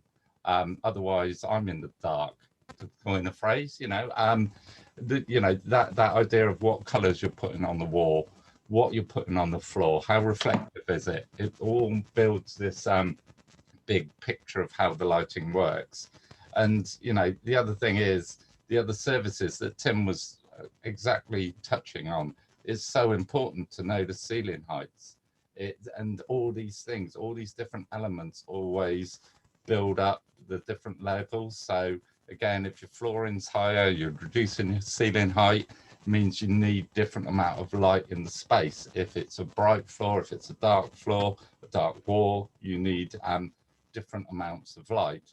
The other thing is other services. So we might be planning a ceiling layout for the lighting, and then your MVHR will come along and say, oh, we need to put these grills in the ceiling just here where you want this feature pendant, lighting designer. And yeah, and then there, you know, you have to think about these other elements on a build. It's not just the lighting, it has to tie in and talk to everything else, and it's a team effort. So you need all of us. Brilliant. Thank you very much. That's a really nice way to end it, I think. Thanks for putting this on. Really good. Yeah, it's lovely to have you guys all here. Thank you very much. So yeah, on that note, a huge thank you to all of our fantastic panelists for their presentations and for taking the time to answer everyone's questions. And thank you also to everyone who's joined us at home today. Really hope you found these sessions helpful. So now just a quick shout out from us here at NSBRC before we end. If you are enjoying these presentations, I'd just like to echo Harvey earlier, really, if you were on the earlier session. I'd just like to remind you that you can find the entire catalogue of our exhibiting partners on our website, so www.nsbrc.co.uk. You just need to head on to our exhibitors tab, which is directly on our homepage. You can use the online lead service to request information from our partners, even though our doors are temporarily shut at the moment, so you can still get help and advice on your projects despite still being at home. And a final reminder from me that we are running a 15% discount across our range of training courses until the end of January. So there's still a couple of days left to take advantage of this discount. Coming up soon on Friday, the 12th of February, we've got our Heating Your Home course, which is presented by David Hilton. So if you'd like any further information on these courses, or indeed any of the other events that we run here at the NSBRC, please do feel free to get in touch and I'll be happy to help you. So thank you very much. I hope you've enjoyed it, and we hope to see you either tomorrow on our sessions or at the centre again very soon. Thank you very much, everyone. Bye-bye.